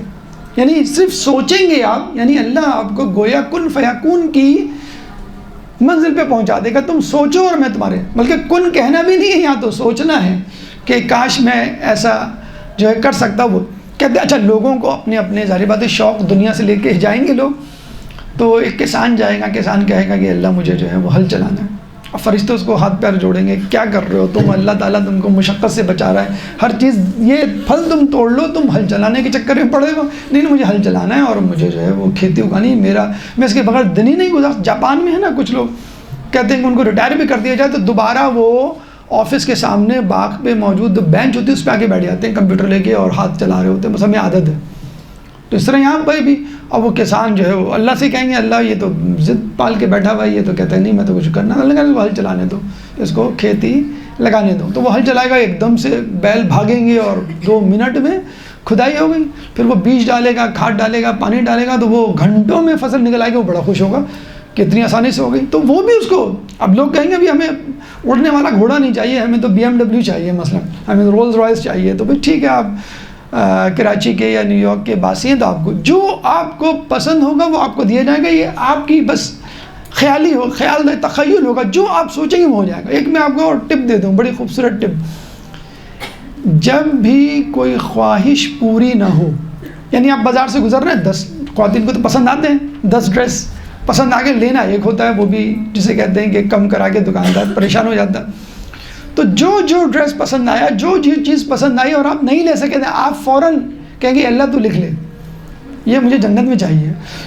تو اسی طرح جو بھی تکلیف آپ کو ملی کسی کی وجہ سے، اللہ اس کا بدلہ میں جو ہے وہ جنت میں. اگر آپ یہ کرنا شروع کر دیں تو یہ دعائیں تو ہوئیں، تو آپ جو دعا کر رہے ہیں، کہتے ہیں نا دعا یا تو قبول ہو جاتی ہے یا پھر قیامت کے لیے سیف ہو جاتی ہے کہ بھئی قیامت میں آپ کو مل جائے گا، یا اس کی وجہ سے کوئی بلا آنے والی ہو وہ ٹل جاتی ہے، یا مؤخر ہو جاتی ہے، منسوخ ہو جاتی ہے تو مل جائے گی، یا مؤخر ہو جاتی ہے کچھ عرصے بعد آپ کو مل جائے گی. تو جیسے نا کچی روٹی، کچا گوشت، کچی ڈش کھانے سے بہتر آدمی پکی پکائی تھوڑا صبر کر لے. تو کچھ چیزیں آپ پری میچور مانگ رہے ہوتے ہیں امی سے، اور بعد میں جب ملیں تو آپ کہتے ہیں نہیں یہی وقت تھا اس چیز کے لینے کا.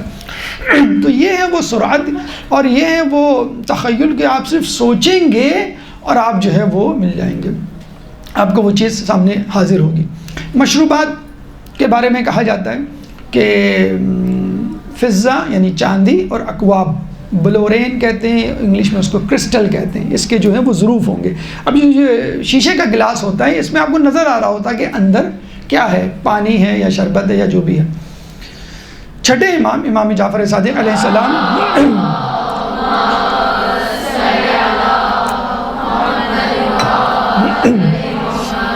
فرماتے ہیں کہ اللہ جنتی کی آنکھوں میں نور کی ایسی شدت پیدا کرے گا کہ وہ چاندی کے برتن کے پار بھی دیکھ سکیں گے، یعنی صرف شیشے کا نہیں، جو چاندی کا برتن ہوگا اس کے اندر بھی آپ دیکھ سکیں گے کہ اس کے اندر کیا رکھا ہوا ہے. ایک بات اچھا، اس میں ہوگا کیا، شراب طہور، زنجبیل کی آمیزش، ہم نے پچھلی مرتبہ بتایا تھا، ادرک جیسے.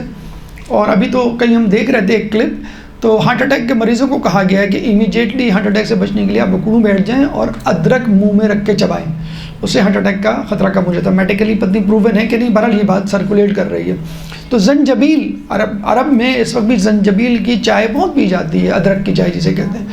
ٹرمیرک میں نے آپ کو بتایا تھا، کافی اسٹار بکس نے ویسے انٹروڈیوس کروا دی ہے. تو یہ جو آمیزش جنت کی ہے وہ آپ کو دنیا میں بھی مل جائیں گی.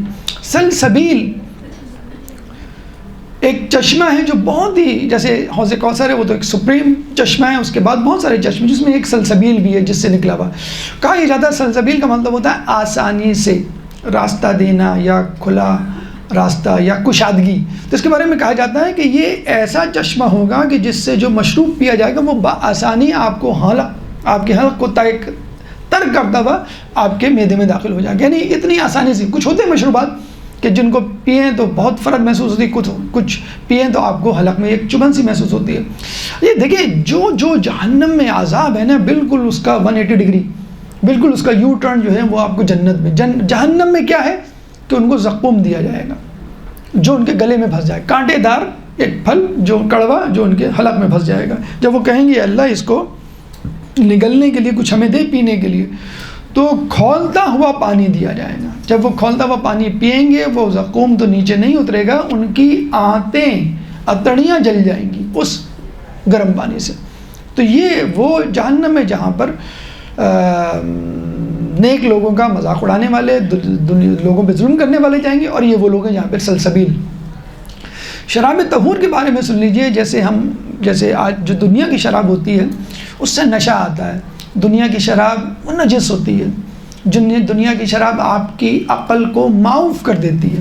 3 اس کی جیسے کہتے ہیں نا کہ خامیاں ہیں نا، ایک تو نجس عین ہے، اور جتنا پاک کر لیں وہ پاک نہیں ہونے کی. کچھ چیزیں نجس ہوتی ہیں اور ایک جو ہوتی ہے نجس عین. نمبر 2، اس کو پی کے آپ کا جو ہے وہ دماغ آؤٹ ہو جاتا ہے، آپ کی عقل جو ہے وہ معاف ہو جاتی ہے. اور حرام ہے. تیسری چیز، کچھ چیزیں حرام ہوتی ہیں لیکن نجس نہیں ہوتی مثلا. لیکن یہ جو شراب طہور آپ کو دی جائے گی، اس کے بارے میں حدیث میں ہے کہ یہ آپ کے یعنی جنتی کے دل سے حسد اور دیگر صفات رذیلہ دھو ڈالے گی. اچھا، حسد کا خصوصی طور پہ تذکرہ ہے۔ اب وہ کیوں ہے ذہن میں شاید یہی آتا ہے کہ حسد ایک ایسی چیز ہے جس سے علماء بھی بعض اوقات اپنا دامن نہیں بچا پاتے۔ حدیث میں ہے کہ حسد کے 10 حصے ہیں، جس میں سے 9 حصے علماء کے حصے میں ہیں اور 1 حصہ عام لوگوں کے حصے میں۔ تو حسد ہے یا کینہ ہے یا سوء ظن ہے، تکبر ہے، یہ جتنی بھی خامیاں، کیونکہ بہرحال اگر جنتی ہیں تو وہ 100% تو معصوم نہیں ہے نا، معصوم کی طرح 100% نیکوکار ہو اس کے دل میں یا اعضاء جوارح سے اس کے کوئی گناہ نہ سرزد ہو، تو جب وہ شراب طہور پیے گا تو آپ اس کے دل سے تمام چیزیں، یہ صفات خباثتیں جو ہیں وہ دھل جائیں گی۔ بلکہ چھٹے امام تو فرماتے ہیں کہ شراب طہور پینے سے خدا کے سوا ساری چیزیں بہہ جائیں گی، یعنی اس کے دل میں کسی چیز کی بھی محبت نہیں رہے گی سوائے خدا کے۔ اچھا، ایک دلچسپ سوال جو اکثر لوگ پوچھ بھی لیتے ہیں، ایک جگہ میں کہیں یہی درس دے رہا تھا تو کسی نے پوچھا کہ سر میری ایک بہت اچھی فرینڈ ہے، وہ بالکل بھی دیندار نہیں ہے، بے دین ہے، اگر وہ جہنم میں چلی گئی تو میں اس کے بغیر کیسے رہوں گی جنت میں؟ یہ بھی ایک بڑے مسئلے ہیں۔ کچھ آپ کے دوست بن جاتے ہیں، پڑوسی ہوتے ہیں، رشتہ دار ہوتے ہیں، ارے اس کو بھی چھوڑے آپ، والدین یہاں تو نہیں لیکن باہر کے ملکوں میں ہیں، کافر والدین ہیں، بچے جو ہے مسلمان ہوں گے، اب وہ برحق محبت تو رہے گی نا کہ نہیں رہے گی؟ تو کہاں یہ جاتا ہے وہ والدین ہوں، رشتہ دار ہوں، شریک حیات ہوں، دوست ہوں، پڑوسی ہوں، کوئی بھی ہوں، اگر وہ جہنم میں چلے گئے یعنی کفر کی وجہ سے یا کسی بھی وجہ سے، تو ان کی محبت آپ کے دل سے نکل جائے گی جب آپ جنت میں داخل ہو۔ یہ وہ شراب طہور کی تاثیر ہے جو آپ کے دل سے جہنمیوں کی محبت نکال دے گی۔ میں نے تو رسول کا چچا ابو لہب، اس کے بارے میں اور اس کی بیوی کے بارے میں تو پہلے ہی جہنم کی مجھے بری خبر دے دی گئی تھی۔ تو یہ جو محبتیں ہیں ان کی جسے کہتے ہیں کہ تاثیر، ان کا مدعا، ان کا محور خدا ہونا چاہیے۔ خدا کے لیے بہت بڑی صفت قرار دی گئی ہے کہ خدا کے لیے کسی سے محبت کرنا اور خدا کے لیے کسی سے دشمنی کرنا، کیونکہ خدا کو یہ چیز پسند نہیں ہے تو مجھے بھی نہیں پسند، خدا کو یہ چیز پسند ہے تو مجھے بھی یہ پسند۔ اب تم کو پسند ہو نا پسند ہو، مجھے تمہاری پسند نا پسند کا خیال نہیں۔ کہتے ہیں نا کہ میاں بیوی کی محبت، والدین اور اولاد کی محبت، دوست کی محبت، رشتہ داروں کی محبت کا معیار بھی خدا کی محبت ہونا چاہیے۔ اور جو یہ معیار بنا لیتا ہے، حدیث میں آیا کہ جو یہ معیار بنا لیتا ہے تو اللہ تعالیٰ لوگوں کے دلوں میں اس کی ہیبت ڈال دیتا ہے۔ مثلا ڈرتے ہیں نا کہ بھی وہاں حجاب کر کے جائیں گے تو مسائل پیدا ہو جائیں گے، اگر وہاں پہ ہم نے نماز پڑھنی شروع کر دی سب کے سامنے، یا کہا کہ بھی مجھے نماز پڑھنی ہے، یا میوزک بج رہی ہو، مکس گیدرنگ ہو، ہم وہاں سے چلے گئے تو بڑے مسائل پیدا ہو جائیں گے، یا کونے میں منہ بنا کے بیٹھے رہے تو لوگ ہم بہت سارے مسائل پیدا ہوتے ہیں۔ تو یقین کیجئے آپ کی اسی جسے کہتے ہیں کہ حرکت کہہ لیں لوگوں کے سامنے، آپ کی اس نیکی کی وجہ سے آپ کی ہیبت ڈال دی جائے گی۔ ابھی ہم ایک جگہ گئے تو وہ ایک صاحب کہنے لگے کہ بھئی آپ کے فلاں دوست کی شادی ایسی ہوئی تھی جس میں کوئی گناہ نہیں ہوا تھا۔ تو میں نے کہا بھی آپ کو یہ بات کیوں یاد آئی؟ کہنے لگے ابھی ہم ایک اور شادی میں شرکت کر کے آ رہے ہیں جو گناہوں سے لبریز تھی۔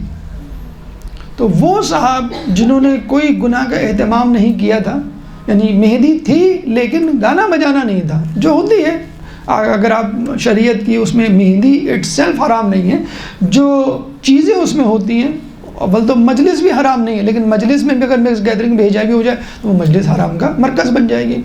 تو جن صاحب نے کروائی تھی وہ ڈرتے ڈرتے شادی کروائی تھی، اس کے بعد تمام خاندان میں، بہت زیادہ مذہبی خاندان نہیں، پورے خاندان میں ان کی ایک ہیبت بیٹھ گئی ہے، جو وہ خود ڈر رہے تھے کہ میں جو ہوں وہ سیپریٹ انتظام کروں گا، کوئی میوزک نہیں ہوگی اس میں اور کوئی گانا بجانا کچھ بھی نہیں ہوگا، اور ان کا خاندان ایسا کہ وہ ان تمام چیزوں کا رسیا۔ وہ بہت ڈرتے اور کہتے ہیں کہ پھر خاندان والوں ہی نے ان کی تعریف کی۔ جب ایک دوسرے بھائی کی شادی ہوئی جس میں گانا بجانا ہوا تو کہا کہ نہیں آپ کی شادی، جو حالانکہ وہ خود بھی اس میں شامل تھے لیکن کون جو تعریف کر رہے تھے کہ جو آپ کے گھر میں شادی ہوئی وہ تو کیا ہے آپ کو محسوس ہوتا ہے، لیکن جب آپ وہ کام کر گزرتے تو آپ کی جو محبت کا معیار ہے یعنی خدا قرب الہی، اس کی وجہ سے لوگوں کے دلوں میں آپ کی ہیبت ڈال دیتا ہے۔ تو شراب طہور آپ کے دل سے اگر خدا نخواستہ کسی شخص کی شخصیت کی محبت ہے تو جہنم میں ڈل رہا ہے تو وہ اس قابل نہیں ہے کہ آپ اس کی محبت کو اپنے دل میں جگہ دیں۔ شراب طہور اس محبت کو بہا کے لے جائے گی۔ اس کے بعد کہا جاتا ہے کہ جنتیوں جو لباس ہے حریر، اب وہ ریشم ظاہری بات ہے دنیا کا تو نہیں، وہ وہاں کا ریشم ہوگا۔ ایک سندس کہا گیا ہے جو ہلکا ریشم ہوگا، ایک استبرق ایک موٹا ریشم ہوگا، اور پھر اساور دست بند جو مرد حضرات بھی بعض اوقات پہنتے ہیں، ہینڈ کلیٹ جسے کہتے ہیں، موش نہ آئے، یا ہینڈ بینڈ آج کل لوگوں نے پہننا شروع کر دیے ہیں، چاندی کے جو ہیں وہ پہنائے جائیں گے۔ اس کے بعد جو اس کے بعد ایک اور اہم چیز کہ جب ان لوگوں کو اتنے خوبصورت لباس پہنائے جائیں گے، اتنے خوبصورت مشروبات دیے جائیں گے، اتنی نعمتیں دی جائیں گی، تو ان کے حسن کا کیا عالم ہوگا، وہ خود کتنے خوبصورت ہوں گے۔ تو ان کی خوبصورتی چھوڑیے، ان کے جو خدام ہیں ان کے بارے میں جو لفظ استعمال کرتا ہے اللہ تعالیٰ اس سورہ میں، لؤلؤا منثورا، کہ ان کے خدام بکھرے ہوئے موتیوں کی طرح ہوں گے۔ یعنی موتی کہہ رہے ہیں، اس کا مطلب ہے خوبصورت ہوں گے۔ تو جب خدام خوبصورت ہیں، آپ کسی بڑے ہوٹل، بہت بڑے بینکوٹ ہال خوبصورت میں چلے جائیں تو بعض وقت وہاں ویٹر ایسے لباس پہنے ہوئے ہوتے ہیں، لوگ کہتے ہیں کہ یار ہمیں جو ہے صحیح لباس میں آنا چاہیے تھا۔ تو خدام کے بارے میں کہا جاتا ہے وہ بکھرے ہوئے موتی ہوں گے، موتیوں کی طرح خوبصورت۔ تو خود جنتیوں کا کیا حال ہوگا، نمبر ایک۔ نمبر دو، بکھرے ہوئے ہونے سے مطلب جو مراد لی گئی وہ ہے کہ وہ ہر جگہ موجود ہوں گے، آپ کو جو بھی تکلیف یا جو بھی معاملہ ہوگا وہ دیا جائے گا۔ آج بھی دنیا میں کیا بلکہ کراچی میں بھی اگر آپ ڈھونڈیں تو آپ کو ایسی جگہ مل جائیں گی جہاں پہ بڑی نزاکتیں ہیں، بڑے پروٹوکول ہیں۔ ہمارے ایک دوست ہیں، غالباً کراچی میں ایک جگہ جیم خانہ تھا یا کلب تھا یا ہوٹل تھا، تو وہ بتا رہے تھے کہ ان کو ایک تقریب میں وہاں بلایا گیا تھا، اور وہ جو ہے مہمان خصوصی تھے، یعنی جج تھے اسپیچ کمپٹیشن کے۔ اب وہ ظاہر بات ہے دیندار آدمی مولانا، اب وہ جب گئے وہاں پہ تو قمیص شلوار اور چپل اچھی سی پہن کر تھی چپل، وہ تو گارڈز نے روک لیا کہ سر چپل الاؤ نہیں ہے یہاں پہ۔ تو وہ بڑے حیران، اب سیدھے سادھے آدمی کہہ لیں گے نہیں یہ بڑی مہنگی چپل ہے، کہنے سر کتنے کی ہوگی، 500 کی ہوگی۔ اب بتائیں وہ گارڈ ان کو کہہ رہے، کہنے پھر ان صاحب نے کہا بیٹا آپ کو معلوم نہیں میں کون ہوں، میں یہاں جج ہوں جو ابھی کمپٹیشن ہو رہا ہے اسپیچ کا۔ کہ آپ کو کس نے بلایا، کہ فلاں نے بلایا، جو ان کو فون کریں آپ۔ تو ان کو فون کیا، وہ بھاگتے ہوئے آئے، کب کباتے، ارے بھائی ان کو کیوں روک لیا، کہ سر ان کے پاس چپل نہیں ہے۔ تو بیٹا تم جوتوں کا بندوبست کرو۔ وہ فوراً بھاگا گیا، تو پتہ چلا کہ بڑی چیزیں ہیں، ان کے لیے جوتے لے کر آیا، انہوں نے جوتے پہنے، اب کس طرح وہ کھڑاؤں کر کے چل رہے ہوں گے، وہ پہن کے گئے اور اندر داخل ہوئے۔ تو یہ نزاکتیں تو خود کراچی جیسے، آپ یہ برج الاسد، خلیفۃ البرج یا برج الاسد کیا ہے جو دبئی میں ہے، برج الخلیفہ، وہاں پہ آپ باقاعدہ جو ڈریس ہوتا ہے نا عربوں کا، تو وہ پہنے بغیر نہیں جا سکتے، یا پھر سوٹ پہن کے جائیں، قمیص شلوار، بہت معذرت کے ساتھ سوری، آپ اتنی تعریفیں کرتے ہیں گلف کنٹریز اور عربوں کو، شلوار قمیص کو مانتے ہی نہیں ہیں جسے کہتے ہیں، کوئی بہت بڑا ڈریس ہوگا، یہ ہماری خامی ہے بہرحال۔ تو دنیا میں ایسے لوگ موجود ہیں کہ جہاں پہ جگہیں موجود ہیں جہاں پہ ایسے پروٹوکول ہیں، تو پھر جنت میں ایسے پروٹوکول کیوں نہیں ہوں گے؟ تو اللہ تعالیٰ تو اپنے جنتی کو تو سب سے بڑا بادشاہ یا شہنشاہ کی طرح رکھنا چاہے گا۔ اب آ جائیں ہمارے چوتھے مرحلے کی طرف کہ جس میں یہ جو نعمتیں آپ حاصل کریں گے، جو نیکیاں آپ کریں گے، یا خلقت انسانی کی جو تخلیق ہے، انسان کی تخلیق، وہ جو مقصد کیسے حاصل کریں گے، اور وہ چوتھا موضوع ہے خود سازی۔ ایک درود پڑھ دیں محمد والے محمد۔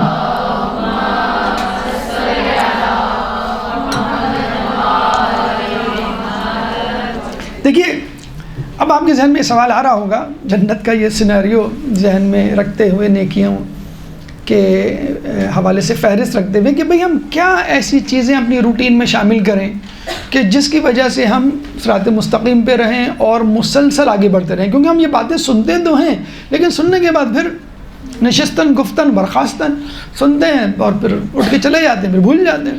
تو اللہ تعالیٰ آپ کو ایک روٹین دے رہا ہے، ایک برنامہ دے رہا ہے، ایک ٹائم ٹیبل دے رہا ہے، موٹیویشنل فیکٹرز دے رہا ہے کہ بھئی یہ 4-5 فیکٹرز ہیں، ان باتوں پہ عمل کرو اور جم جاؤ، انشاءاللہ تمام چیزیں آسان ہو جائیں گی۔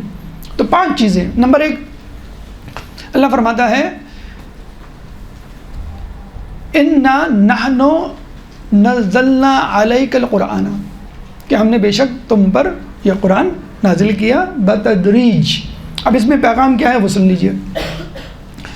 اِنَّا نَحْنُ نَزَّلْنَا عَلَيْكَ الْقُرْآنَ، تم پر یعنی رسول پر، رسول کی وساطت سے، وسیلے سے ہم پر، تو یہ آپ کی کتاب ہے، انسان کے لیے آپ کو اتاری گئی ہے، اور انسان ہی سب سے زیادہ اس سے نابلد ہے، اس سے غافل ہے، اس کو پڑھتا نہیں۔ یہ بالکل ایسا ہی ہے کہ آپ نے اپنے باس کو میسج کیا کہ مجھے لون چاہیے، اس کے بعد باس کا میسج آتا ہے، تو آپ پریشان ہوں گے نا فوراً کھول کے دیکھیں گے، بلکہ میسیج آنے سے پہلے کھول کے دیکھیں گے بھئی کیا ہوا، میرا لون اپروو ہوا کہ نہیں ہوا.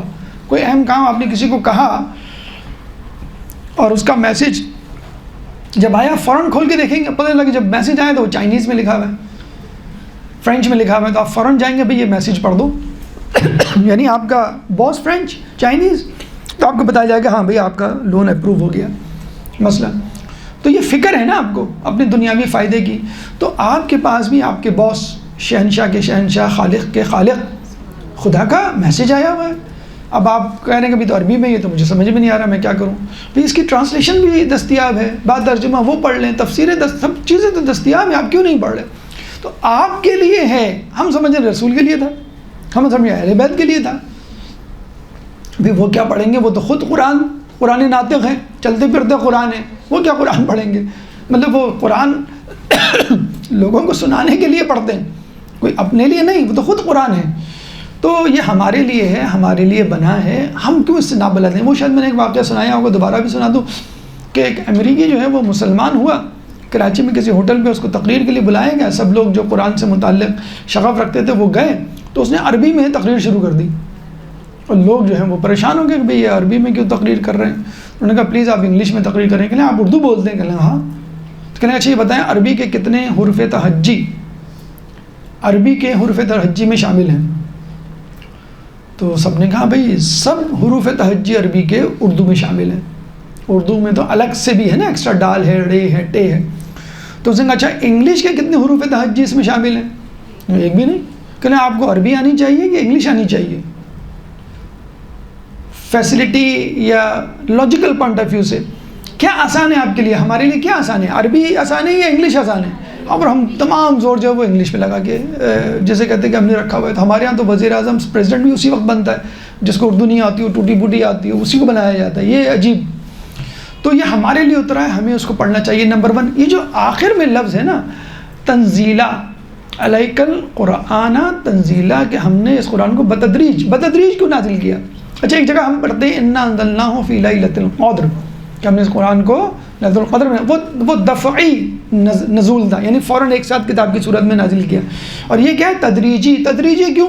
بھائی جب عقیدے کی ضرورت تھی، قیامت، نبوت، توحید، تو اس وقت عقیدے کے متعلق آیات آئیں.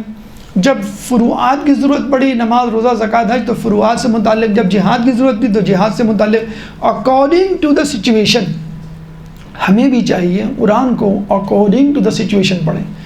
جو بعض اوقات لوگ کہتے ہیں نا بوریت ہوتی ہے، خدا نہ خواستہ کیا کریں، اب شروع سے پڑھنا شروع کرتے ہیں، وہ کوئی ربط ہی نہیں ملتا.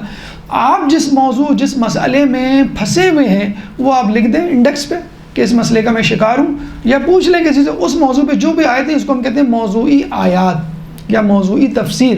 آپ کو پتہ چلتا چلا جائے گا. قرآن کو ماہ رمضان میں ایک مرتبہ ختم کر ڈالنا بالکل ایسا ہی ہے کہ دفعی نزول ہو جائے. اور رمضان سے ہٹ کر اپنی زندگی میں قرآن کو بتدریج نازل کرنا، یہ ہے تنزیل. قرآن کو بتدریج پڑھنا according to the situation you are facing. اچھا لوگ کہتے ہیں کہ ہم پڑھتے تو ہیں لیکن اثر نہیں ہوتا، کیا مسئلہ ہے؟ تو 3 ٹپس یاد رکھیں جو خدا نے خود سورہ بقرہ میں دوسری آیت میں فرمائی ہیں کہ ذالک الکتاب لا ریب فیہ ھدی للمتقین الذین یؤمنون بالغیب وَيُقِيمُونَ الصَّلَاةَ وَمِمَّا رَزَقْنَاهُمْ يُنْفِقُونَ.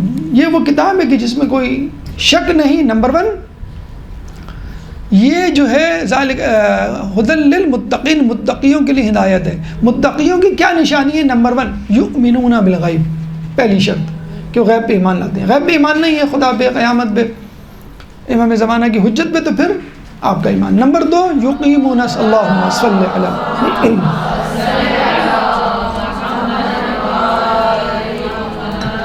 وَيُقِيمُونَ الصَّلَاةَ، نماز کو قائم کرتے ہیں. اور نمبر 3 وَمِمَّا رَزَقْنَاهُمْ يُنْفِقُونَ، اور جو کچھ ہم نے دیا اس میں سے خرچ کرتے ہیں. یہ 3 چیزیں آپ کر لیں، آپ کو قرآن سے ہدایت ملنا شروع ہو جائے گی. یہ شرائط میں سے. اس کے بعد اللہ تعالیٰ فرماتا ہے فَاصْبِرْ لِحُکْمِ رَبِّکَ، تو اپنے رب کے حکم پر صبر کر. صبر یعنی وہی نیکیوں پہ صبر اور گناہوں پہ صبر. نیکیوں کی تکلیف کو برداشت کرنے میں صبر، گناہ نہ کرنے میں جو نقصان ہو رہا ہے اس پہ صبر. لیکن یہاں پر ایک بات بہت امپورٹنٹ بتانا ہوں کہ اللہ تعالیٰ نے قرآن میں یہ نہیں کہا ان اللہ مع المتقین، ان اللہ مع المصلین، ان اللہ مع المجاہدین. اللہ نے کیا کہا؟ ان اللہ مع الصابرین. اللہ صبر کرنے والے. کیوں؟ کہ اللہ خود صابر ہے، اللہ خود صبر کر رہا ہے، انسانوں کے گناہوں پہ صبر کر رہا ہے. ان اللہ مع الصابرین. اچھا نمبر 1. نمبر 2، صبر اتنا امپورٹنٹ نہیں ہے جتنا استقامت امپورٹنٹ ہے. استقامت کیا ہے؟ اپنے صبر پر ڈٹے رہنا. یعنی کہ آج صبر کر لیا، گناہ نہیں کیا، کل کر لیا گناہ. آج آپ نے صبر کیا، نیکی کر لی، کل آپ نے چھوڑ دی. نہیں. فاستقم کما امرت ومن تاب معک. سورہ ہود آیت نمبر 112. سورہ ہود قرآن کا 11واں سورہ ہے، چیپٹر 11 ورس نمبر 112. رسول سے اللہ مخاطب ہے، اللہ کہتا ہے کہ استقامت اختیار کرو اور جس طرح کہا گیا ہے، اور وہ لوگ بھی جو تمہارے ساتھ ہیں. اتنا سخت حکم. اللہ صرف یہ کہتے تھے نا فاستقم ومن تاب معک، استقامت اختیار کرو اور وہ لوگ بھی جو تمہارے ساتھ ہیں. کما امرتا کہہ کر گویا جھنجھوڑ دیا ہے رسول کو. رسول کہا کرتے تھے کہ شبیتنی سورہ ہود، سورہ ہود نے مجھے بوڑھا کر دیا. یعنی اتنا سخت کہ دیکھو جیسا کہا گیا. اصل میں حقیقت میں رسول سے نہیں کہا جا رہا، رسول کی وساطت سے اصحاب اور دوسرے افراد کو. اردو اور فارسی میں محاورہ ہے، کہو دیوار کو، سناؤ پڑوسی کو، یا ڈانٹو بیٹی کو اور پیغام بہو کو دو. یہ انڈائریکٹلی جسے کہتے ہیں نا کہ میسج پہنچایا جاتا ہے. تو رسول کی وساطت سے اور لوگوں ومن تاب معک جو تمہارے ساتھ ہیں. اس استقامت کی پہلے تو 5ویں امام کا بڑا اچھا قول ہے کہ قلیل عمل طویل مدت کے لیے بہتر ہے کثیر عمل قلیل مدت کے لیے. یعنی 2 رکعت نماز آپ روزانہ پڑھ رہے ہیں 3 مہینے تک، بہت اچھی بات ہے. آپ نے جو ہے وہ 90 رکعت یا 100 رکعت ایک ہی دن میں پڑھ ڈالی، یہ بہتر نہیں ہے. بہتر یہ ہے کہ تھوڑا عمل ہمیشہ 10 روپے صدقہ دیں، 20 دیں، لیکن روزانہ دیں. 100-200 روپے 500 روپے آپ نے دے دیا پھر بیٹھ گئے، کیونکہ آپ مسلسل اس دنیا سے اٹیچ ہیں. روزانہ آپ کو فیولنگ کی، ٹیوننگ کی، موٹیویشن کی، جوش و جذبے کی ضرورت ہے. استقامت بہت ضروری ہے. اس استقامت کا صلہ کتنا بڑا ہے آپ سن کے حیران ہوں گے. سورہ فصلت آیت نمبر 30. سورہ فصلت قرآن کا 41واں سورہ ہے، چیپٹر 41 ورس نمبر 30. اللہ تعالیٰ فرماتا ہے ان الذین قالوا ربنا اللہ ثم استقاموا تتنزل علیہم الملائکہ الا تخافوا ولا تحزنوا وابشروا بالجنۃ التی کنتم توعدون. ان الذین قالوا ربنا اللہ، وہ لوگ جنہوں نے کہا کہ اللہ ہمارا رب ہے، ثم استقاموا، اور اس پہ قائم رہے. ایک دفعہ کہہ کے پھر نہیں گئے. ثم استقاموا تتنزل علیہم الملائکہ، ان پر فرشتے نازل ہوتے ہیں. کیوں؟ کہنے کے لیے اللہ تخافوا ولا تحزنوا، نہ خوف کرو نہ حزن رنجیدہ ہو.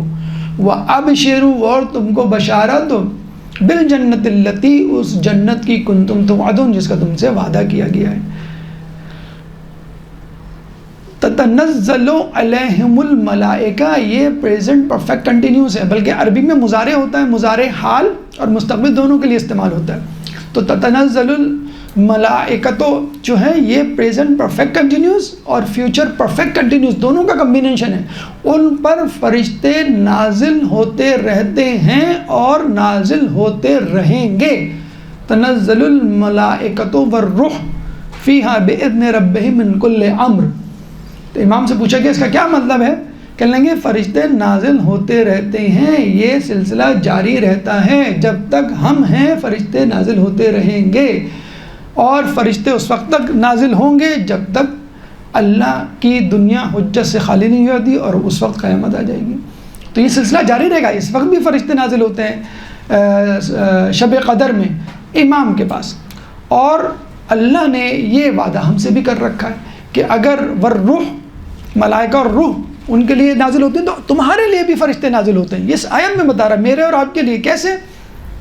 حدیث میں ہے کہ جب انسان فجر میں یا نماز شب کے حوالے سے وقت ہوتا ہے تو ایک فرشتہ اس کے ایک کان میں پھونک مارتا ہے، دوسرا فرشتہ دوسرے کان میں پھونک مارتا ہے. شیطان دوسرے کان میں پھونک مارتا ہے، فرشتہ جو ایک کان میں پھونک مارتا ہے وہ اس کو نماز کی طرف بلاتا ہے، اور شیطان جس کان میں پھونک مارتا ہے وہ اس کو سلاتا ہے کہ ابھی وقت نہیں ہوا۔ تو بس انسان کی طبیعت جس طرف راغب ہوتی ہے بس وہ کام کر لیتا ہے، یعنی وہ اٹھ کے یا تو نماز پڑھ لے گا اگر نیک طبیعت کا ہوگا، فکر ہوگی اس کو، یا پھر وہ شیطان کی بات مان لے گا۔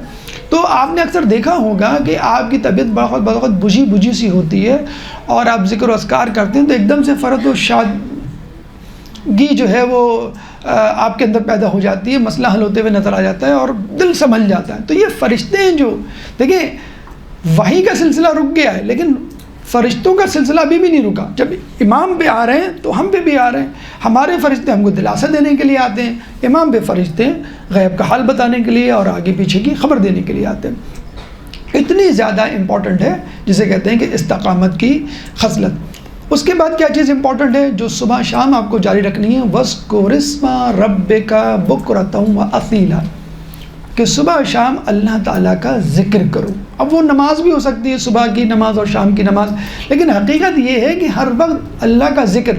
موسیٰ علیہ السلام نے کہا کہ اللہ مجھے اس مخلوق سے ملا دے جو بہت زیادہ تیری عبادت کرتی ہے، سب سے زیادہ تیری عبادت کرتی ہے۔ تو اللہ نے کہا فلاں مقام پہ جاؤ، فلاں چڑیا میری سب سے زیادہ عبادت کرنے والی مخلوق۔ وہ گئے تو دیکھا چڑیا عبادت کر رہی ہے، ذکر کر رہی ہے، یعنی ذکر کرتے کرتے وہ نیچے آتی ہے، ٹہنی پہ تھی، اور وہ اپنا منہ اپنی چونچ پانی پہ ڈالنے کے لیے کھولتی ہے، پھر واپس چلی جاتی ہے، پھر ذکر کرنا شروع کر دیتی ہے، پھر تھوڑی دیر بعد نیچے آتی ہے، پانی میں اپنی چونچ ڈالنے لگتی ہے، پھر ایک دم سے اپنی چونچ ہٹا لیتی ہے اور پھر اوپر چلی جاتی ہے۔ موسیٰ نے کہا کہ اے چڑیا تو پیاسی ہے اور ذکر بھی کر رہی ہے، تو پانی کیوں نہیں پیتی؟ تو چڑیا نے کہا کہ مجھے ڈر ہے کہ جب میں پانی پیوں گی تو ایک لمحے کے لیے ہی صحیح خدا کے ذکر سے غافل نہ ہو جاؤں۔ تو یہ ہے ذکر، اپنی زبان پہ ذکر جاری رکھیے، استغفار کا ذکر ہے یا درود کا ذکر ہے۔ محدث نوری کو خواب میں چوتھے امام نظر آتے ہیں تو محدث نوری کہتے ہیں کہ اللہم صلی علی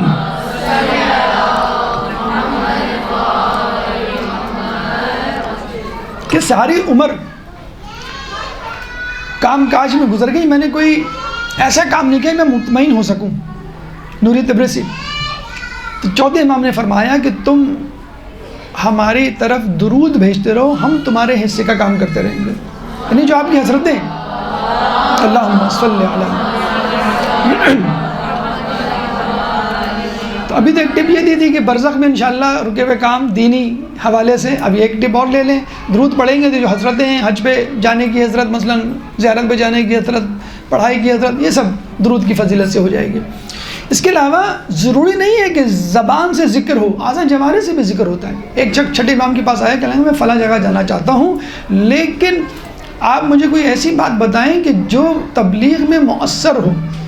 وہ سمجھا کہ امام کو خطابت کی، تبلیغ کی ٹپ دیں گے، امام نے کہا اپنی زبان کو استعمال نہیں کرنا، یعنی اعضاء جوارح کو اللہ کے حکم کے تابع بنا دینا یہ خود ایک ذکر ہے، بلکہ عملی اور حقیقی ذکر ہے۔ اور سب سے اہم ذکر، سب سے اہم عبادت کیا ہے؟ پانچواں پیغام اس مضمون کا، وَمِنَ اللَّيْلِ فَاسْجُدْ لَهُ وَسَبِّحْهُ لَيْلًا طَوِيلًا، اور رات میں اس کے لیے سجدہ کرو اور پوری رات عبادت میں گویا، یعنی نماز شب جس کے بارے میں کہا جاتا ہے، چھٹے امام کہتے ہیں کہ اللہ نے قرآن میں ہر چیز کا ثواب بتلا دیا، نماز شب کا نہیں، کہ وہ تھا ہی اتنا کثیر کہ اس کو اللہ تعالیٰ اس چھوٹے سے قرآن میں نہیں بتا سکتا۔ آخر میں پانچواں مضمون مشیت الہی کے حوالے سے کہ اللہ تعالیٰ آخر میں فرماتا ہے کہ ما تشاءون الا ان یشاء اللہ، تم جو چاہتے ہو وہ نہیں ہوگا، جو میں چاہوں گا وہ ہوگا۔ لیکن اس سے یہ نہیں سمجھ لینا چاہیے کہ اللہ جس کو چاہے رینڈملی جہنم میں ڈال دے نیکوکار کو، اور جسے کہتے ہیں گناہ گار کو جنت میں ڈالے، کیونکہ اللہ تعالیٰ کہتا ہے یدخل من یشاء فی رحمتہ، وہ جس کو چاہے اپنی رحمت میں داخل کر دے، والظالمین اعد لهم عذابا الیما، کہ جو ظالمین ہیں ان کے لیے جہنم ہے، یعنی جو گناہ گار ہیں ان کے لیے جہنم ہے۔ اور نیکوکار اگر جنت میں جا رہے ہیں تو وہ یہ نہ سمجھیں کہ وہ اپنی نیکی کے بلبوتے پہ جا رہے ہیں، بلکہ میں اپنی رحمت سے، کیونکہ اللہ نیکوکاروں کا، کیونکہ ظاہری بات ہے غیر معصوم ہے، نیکوکاروں کا حساب لینے کے لیے آ جائے تو رسول کا کہنا ہے کہ جس کا حساب لیا گیا وہ تباہ ہو گیا۔ فَمَن يَعْمَلْ مِثْقَالَ ذَرَّةٍ خَيْرًا يَرَهُ وَمَن يَعْمَلْ مِثْقَالَ ذَرَّةٍ شَرًّا يَرَهُ۔ اللہ تعالیٰ سے دعا ہے کہ جو کچھ پڑھا سنا اس پہ عمل کرنے کی توفیق عطا فرما۔ اللہ تعالیٰ سے دعا ہے کہ سورہ حل عطا کے پیغامات کو سمجھنے، اس پہ عمل کرنے کی توفیق عطا فرما۔ اہل بیت کی تعلیمات کو دنیا کے کونے کونے میں پھیلانے کی توفیق عطا فرما۔ جو پریشان حال ہے ان کی پریشانی کو دور فرما، جو بے روزگار ہیں ان کو رزق حلال عطا فرما، جو مقروض ہیں ان کے قرضوں کو عطا فرما، جو زندان میں ہیں ان کو رہائی عطا فرما، جو گم شدہ ہیں ان کو ان کے پیاروں سے ملا، جو سفر میں ان کو منزل عطا فرما۔ ربنا تقبل منا انک انت السمیع العلیم وتب علینا انک انت التواب الرحیم برحمتک یا ارحم۔